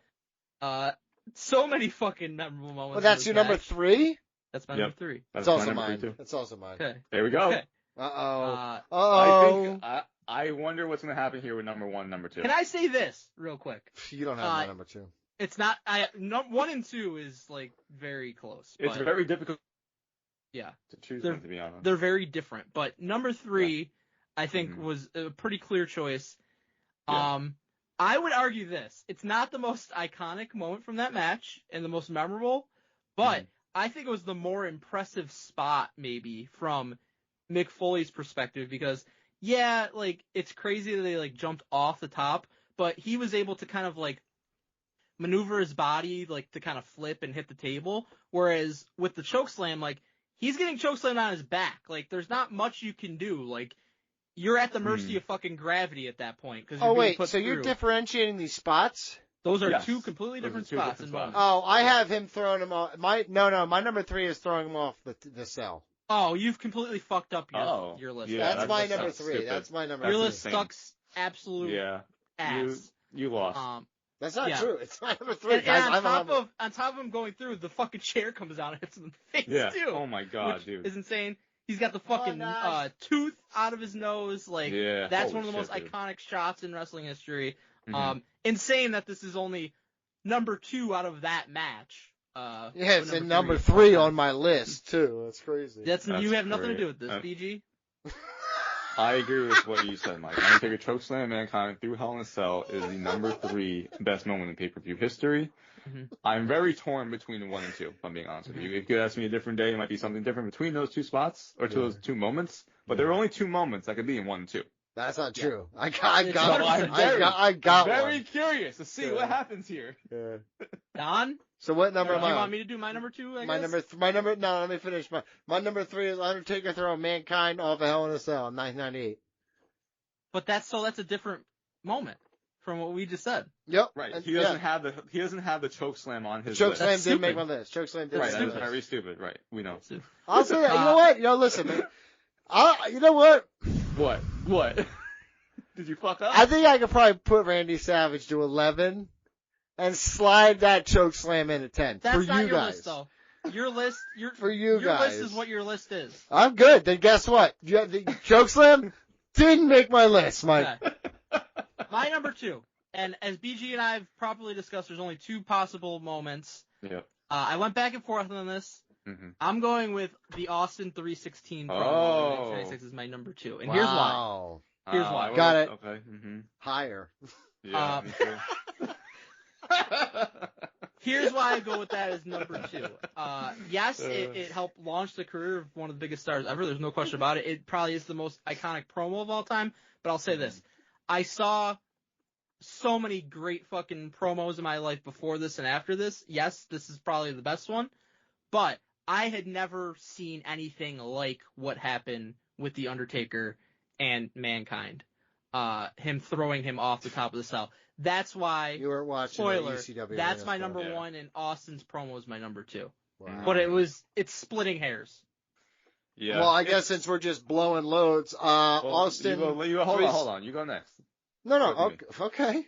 Because Mike and I have the same 1 and 2. Just So we're switched.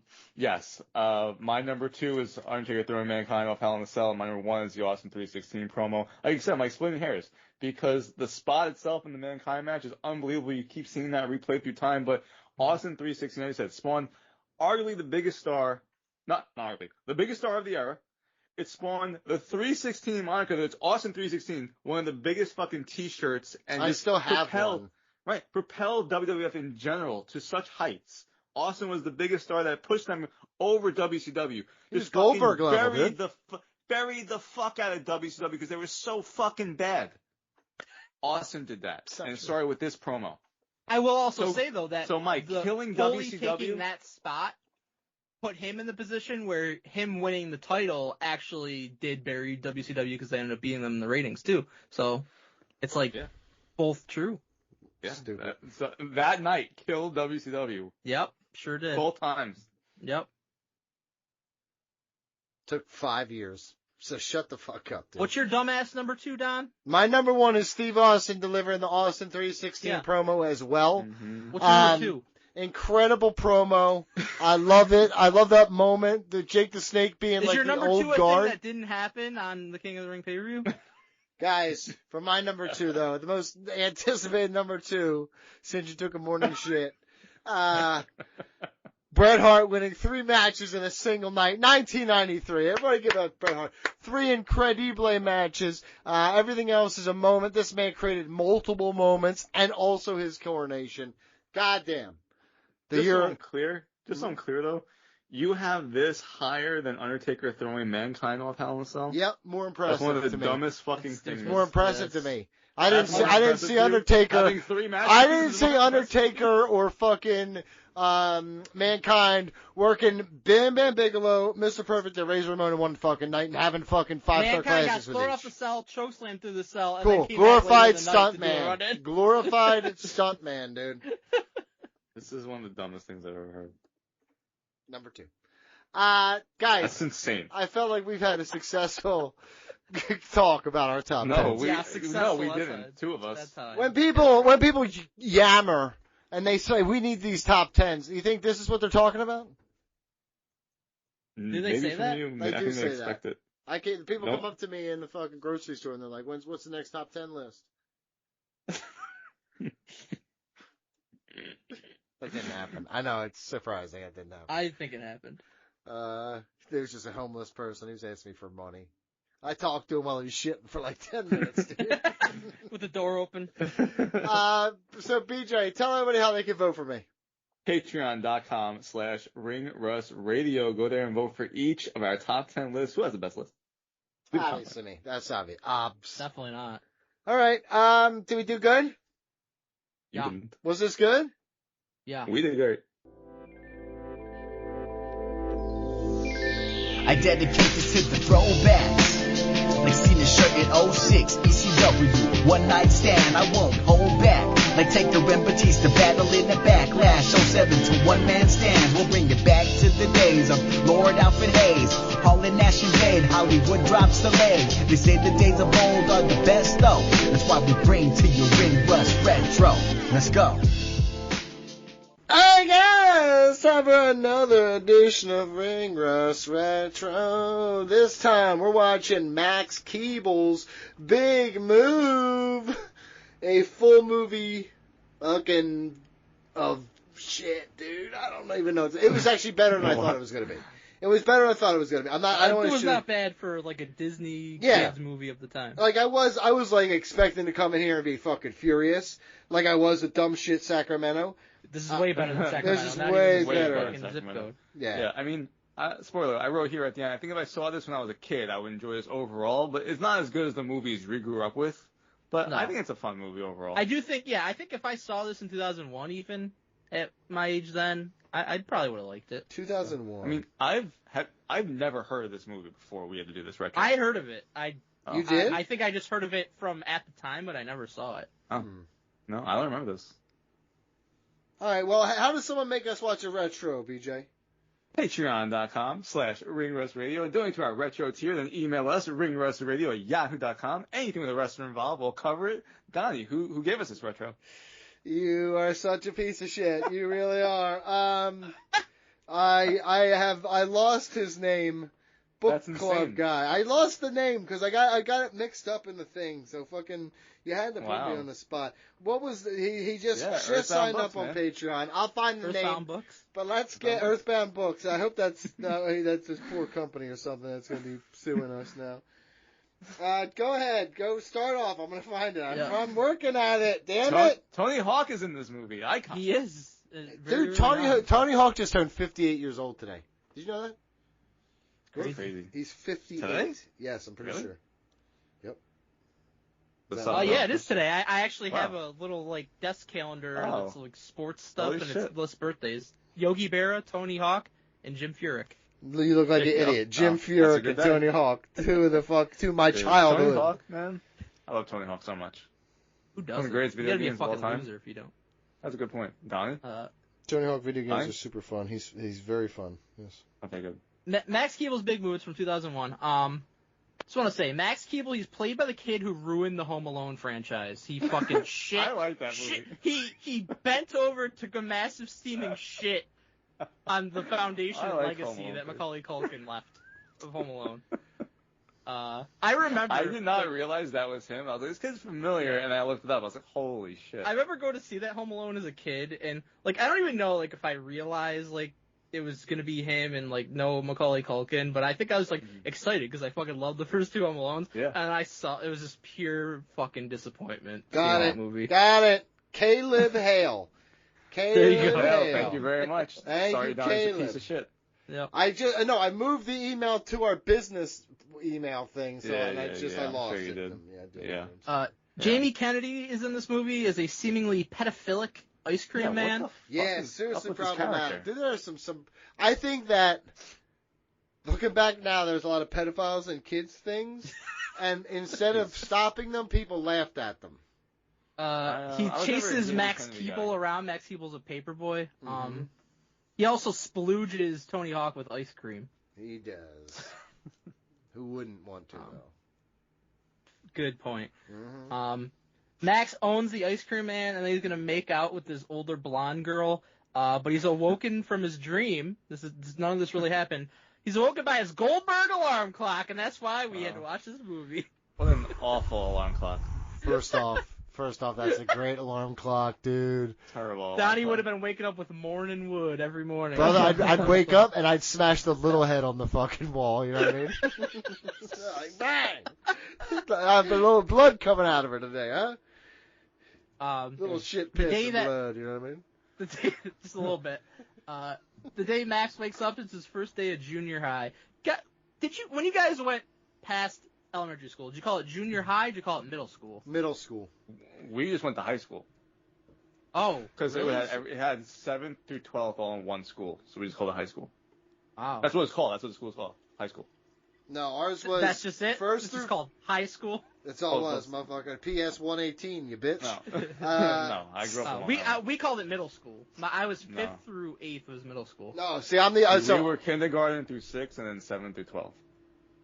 No, we were, kindergarten was its own building, kindergarten center, so everything was in kindergarten center. Then 1st through 5th was elementary, 6th through 8th was middle, and then Interesting. everything, and 9th through Now 12th. my school is, from when I was a kid, was kindergarten through 5th, and then 6th through 8th is middle school. But when I was a kid, it was 5th through 8th is middle school. Yeah, okay. Oh, interesting.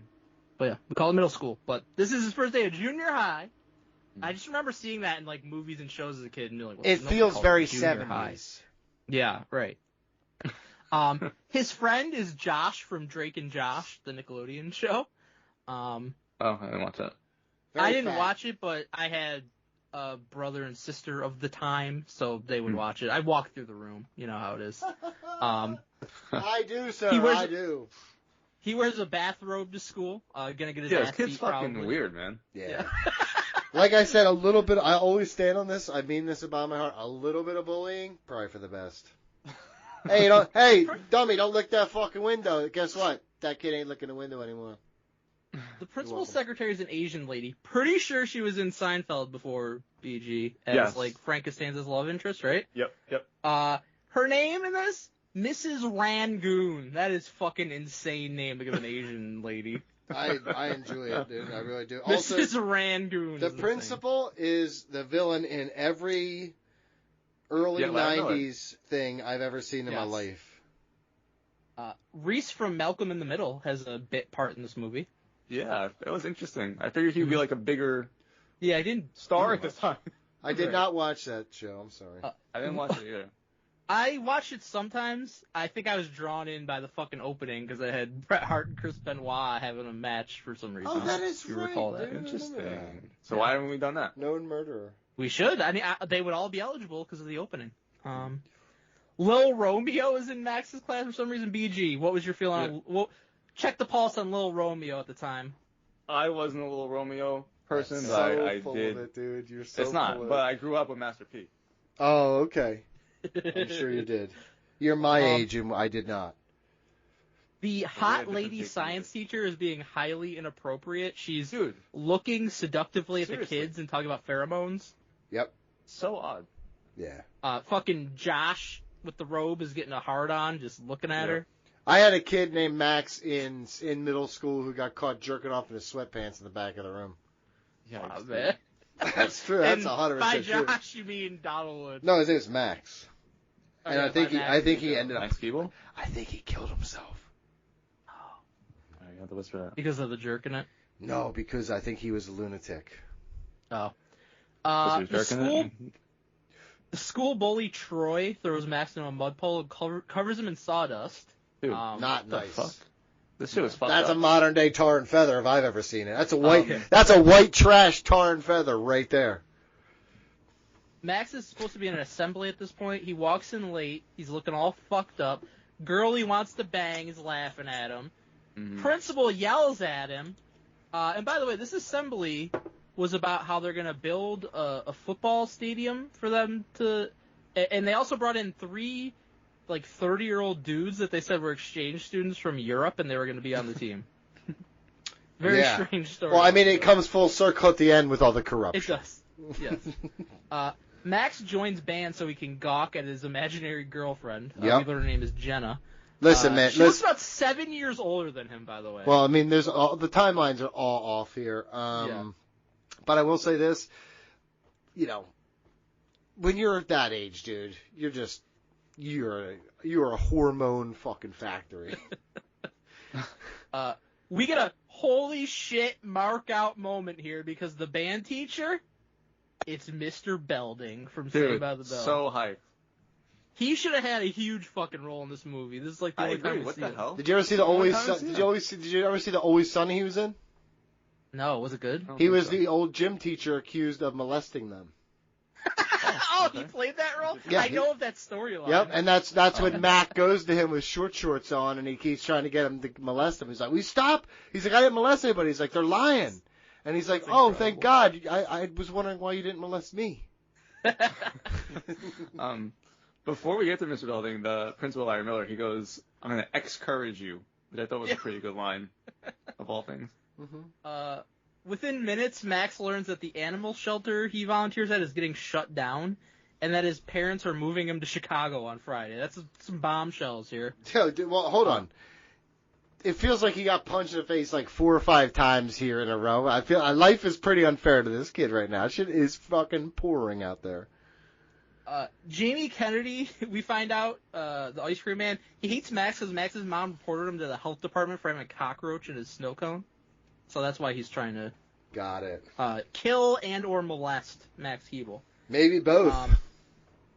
Max's friend Megan very clearly wants to get with him, but he pretty much treats her like shit because he's so locked in on this Jenna. Yep. Mm-hmm. Classic young man mistake. Always thinking to go for the upgrade. Accept your fate and true. still hunt for the top dog. You can get both. You can get them both. The principal reveals that he's the one shutting down the animal shelter because he's building the football stadium there. And I come to the realization pretty quick. These are not principal level decisions. No. Would be made. He's athletic these are at a much director higher and level. mayor. Right. Max realizes that since he's leaving for Chicago in 2 days, he can do whatever the fuck he wants. So Oh yeah. punks Boss out mode. a teacher who punished him for after he got a swirly. He calls Jenna sweetheart, and then he kisses the hot science teacher's hand. He's doing whatever he wants. Dude, he doesn't give a single shit. He's after the fucking bullies. He's turned into a boss, honestly, dude. This is the shit, like, this is dick swinging, dude. Yep. He's like, I'm gonna be out of here, so He's Antonio Brown, dude. He's fucking pop the top. He doesn't give a shit. I don't know if we want to put that on him. That's terrible. He's kissing hands and shit. You know it's true. He's talking about their wives and I of shit. course had Antonio Brown in my main fantasy team that year. So, Him pulling this kid essentially pulled his shirt off, said "fuck you" and dipped, dude. Max comes up with a plan how him and Josh and Megan are to save the animal shelter. Oh yeah. Dude. First time I'm mentioning this guy, he's like, he's from the show That's So Raven. His name was Eddie, and That's So Raven. But he's like, he is like, I didn't either, but again. Walking through the just fucking just admit your faults and just move on from it. No, dude. I honestly was not watching full episodes of That's So Raven. He's walking out. He's like, that's so But I know of this Mikey. guy because he ended up being like a huge fucking like drug addict and went crazy and shit. Oh, that's cool. That's yeah. pretty rock and roll. That's Yeah, there you fucking go. pretty There rock you and go. roll, I dude. think his real name's like Orlando Brown or something like that. Wow. But he is like true.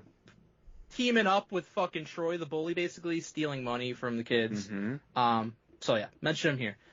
They steal his Palm Pilot, all right, and then they destroy the Ice Cream Man's refrigeration system, and they take some of the pheromones from the science teacher's room. So they're setting up all this shit they're gonna do. Part I laughed a little bit at. Little girl got mad that the Ice Cream Man's ice cream was melting because his fucking refrigeration was broken, so she throws it at the truck and called him a fart knocker. Fart knocker's an old one, dude. That's an old term. That It's seems, like Beavis and Butthead. honestly, that sounds like something my grandfather would like let loose when he's like actually trying to blow off some steam. He's like, "You fart knocker! Damn, I'm sorry I cussed in front of you, sir." But like, yeah, Grandpa, you're making noises. Max, Josh, and Megan break into the school at night and replace the principal's breath spray with pheromones. This is going to play a very important role in the movie. Oh yeah, dude. He's getting throated. Max pulls the old switcheroo on Troy the bully by dressing up as some kind of mascot frog called Magoogles that Troy was afraid of as a child, and it traumatizes Troy. Good. He's very afraid of Good. Magoogles. Let's use this soft-ass generation against itself. You know how we kill these people? Hard work. That's how you kill them. The principal's trying to impress Superintendent Nebworth, who used to be a star football player. That's why he's trying to get this football stadium built. Wheeler. Oh yeah, the corruption. He's got the hots for Nebworth. I'm telling you right now, I'm writing all this down. The corruption goes to the top. Yep. A squirrel goes down the principal's shirt and bites him because of the pheromones. That'll happen, pretty dude. funny. Get on those nips. Max starts a massive food fight in the cafeteria. I just know BG was fucking loving this scene. Yeah. I was disgusted. Yeah. I was disgusted by the food waste. Principal puts a stop to it, but the chimp from the animal shelter runs in and knocks him into a pile of pudding and mashed potatoes. Let me tell you something. It's not a goddamn kids movie until I see a monkey. Exactly. It's a chimp, by the way. I like not a that. monkey. That's whatever, dude. Yeah, that's, you know what? Just like I can't deal with humans, all the monkeys look the same. Okay. Yikes, that's fucked up. Max owns Eddie and Jamie Kennedy by luring them to the junkyard. He lifts the ice cream truck with a crane and drops melted ice cream on them. He uses crane like a fucking pro. I was like, what the Yeah, hell? How pretty are you doing amazing. He's like Stone Cold when he would have a new piece of heavy machinery every Fuck week. that shit. He took the 20 minutes to sit with the operator and learn how to use it. He's at the claw machine it's a grand-ass claw machine. Jenna invites Max out for a milkshake. That fucking dog. He goes out. He's like, you know what? Maybe I'll have one. He throws back like 10 fucking milkshakes. He's partying all night. Yeah. And we learn he's supposed to be hanging out with Josh and Megan at this point. They find out. They go there. They're fucking devastated. Josh is like, Max, Megan likes you. She likes you. Okay? And then he walks away. And Max is very sad that he's let down his friends. He's like, holy shit, I got 2 chicks who want this dick? Holy fuck, dude. That's probably what he really was Yeah, that's thinking. definitely what he thought. He's like, how do I keep these lives separate? Johnny, did Got to you think do it a was cool fucking to tug- Corey and Topanga thing where he goes to her party and then also goes helps fucking Jake the Snake against Vader. on the That's same night. exactly what my love life was like. There you go. A woman who looked like Except- Jake, except imaginary. a woman who looked like Jake the Snake Roberts. Is what I'm That's exactly what happened. And then the Goldberg alarm clock went off. Yeah, that's right. That's right. Johnny, did you think it was cool to chug milkshakes? No, but this That's is. a way, you want to savor that shit. No, not Yeah, even I just don't that. Be understand like, too chugging much milk milk here. makes my tummy hurt. So. Yeah, seriously. Max's dad tells him they're actually not moving because he's quit his job and is starting his own business, which is a very financially irresponsible decision. at Well, this no. stage. Sometimes you got to take a bet on yourself, dude, and that's just what you do.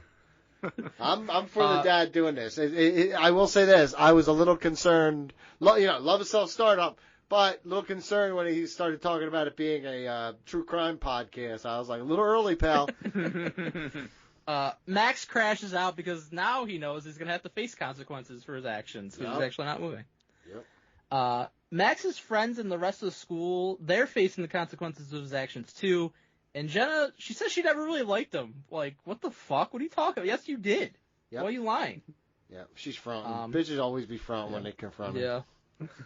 Max addresses the I like how you said, principal- yeah, you're complicit now, by the way. You're complicit in that disgusting comment. Max addresses the school from the principal's office and apologizes to his friends. They immediately smile and are fine with all the shit that he Yes, does. I mean, like, hold up. That's not enough, dude. We're going to beat the fuck out of Yeah, you I'm now. gonna need a little bit more than that. Yeah, I need an ounce of blood, dude. Principal catches him, but Max, that fucking sly dog, he turns the camera back on when the principal's not looking, gets him to admit all of his wrongdoings on camera for the entire school to see. Yep.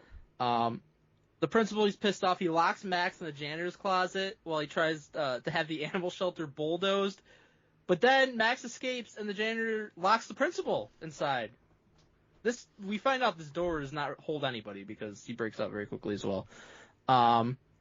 Troy and Eddie are about to beat up Max in front of the whole school, but Megan summons the band and all of the school's fucking nerds to stand up to him. Hell yeah, dude. So, like, they neutralize the Nerds bullies. unite, dude. Donnie used to dream about this.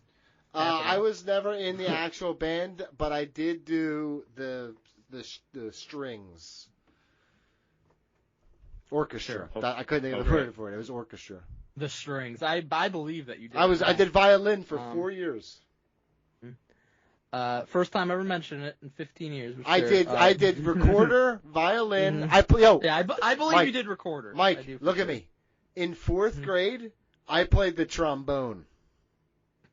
I'm sure you did. I swear to God, I played Louie in front of the whole school. A trombone solo. And then got beat up after. Brother, I definitely got bullied quite a lot during my elementary school days, and that's all true. Did the trombone play a part? Did me enjoying Louie a little too much on stage lead to me getting jump beat? Probably. Jenna invites Max to a party, but he's like, nah, I'm with Megan now. You had your chance. Oh, shit, dude. That's not how you That's play just that. going to make Jenna want him more. Well, you just turn to Megan, you say, girl, I'm yours. Meet me in the car. And you turn around and you say, girl, I'm also yours. But we got to keep this shit secret. The principal's tired of this fucking shit. He's like, I'm going to bulldoze the animal shelter myself. But all the animals band together because he sprays some of that breath spray that's actually pheromones, and they all fucking run him off. God. And the animal shelter is saved. Thank God. And I assume the principal is jailed for life. Yeah, for it that. should be a We Looney don't know. Tunes. Why is this not like a Scooby-Doo type finish where these meddling kids got this guy arrested? Why is that not the finish? Yeah, I don't know. Finish. Seriously, we're talking wrestling. That's your finish, brother. You did a fuck finish here. I was like, that's how it ended? Yeah, it was a very anticlimactic ending. It's a fuck finish. When they brought the ostrich, though, I always think of Dude, Where's My Car? With the ostrich. Yeah. That movie's mid. Dude, we retroed that before, and Yep. it was worse than I remembered It was being. very No, mid. it was better. It was I love mid. that It movie. was mid. I'm a stoner and I didn't like it. I don't want to hear it. Anyways, this is a good concept for a movie, though. So I did appreciate Was that. it? I Okay, thought it was solid for was what it this? was. Mike, Yeah. was this in the theaters or was this like on TV? I think it was in the theaters. It must think have it been. was. The Was it because Yeah. some of that shit was straight to tape and then like it was on TV No, first and I'm then went pretty straight sure, to It tape? had that Disney logo in the beginning. I'm thinking. I remember hearing about it, so I think it had to have been a movie. Okay, all right. It was whatever. No, it was in the theater. Okay, I fully expected It this to received be. mixed to negative reviews from critics and was a box office bomb that only grossed $18.6 million against its $25 million budget. Yikes. Okay, hey, that's. I always laugh when I hear like the mixed to negative reviews. Like, what were you fucking expecting this movie Yeah. to be? But I gotta tell you October right 5th, now, 2001. nobody cares about the bombs. They end up making them more money because of it's all embezzling money anyway. You know, it's a great way to launder money as well. There you go. It is. It really is. Okay. Again, who made us watch this? You remember the name. Caleb Hale. Hail, That's it. hail. I definitely wrote that down. Thank God. All right, guys, listen, have a wonderful, wonderful day. BJ, how does someone get on Patreon.com and make us watch something wrestling related in some form or fashion? Patreon.com/RingRustRadio. Donate to our retro tier. Anything with a wrestler involved, we will cover it. RingRustRadio@gmail.com.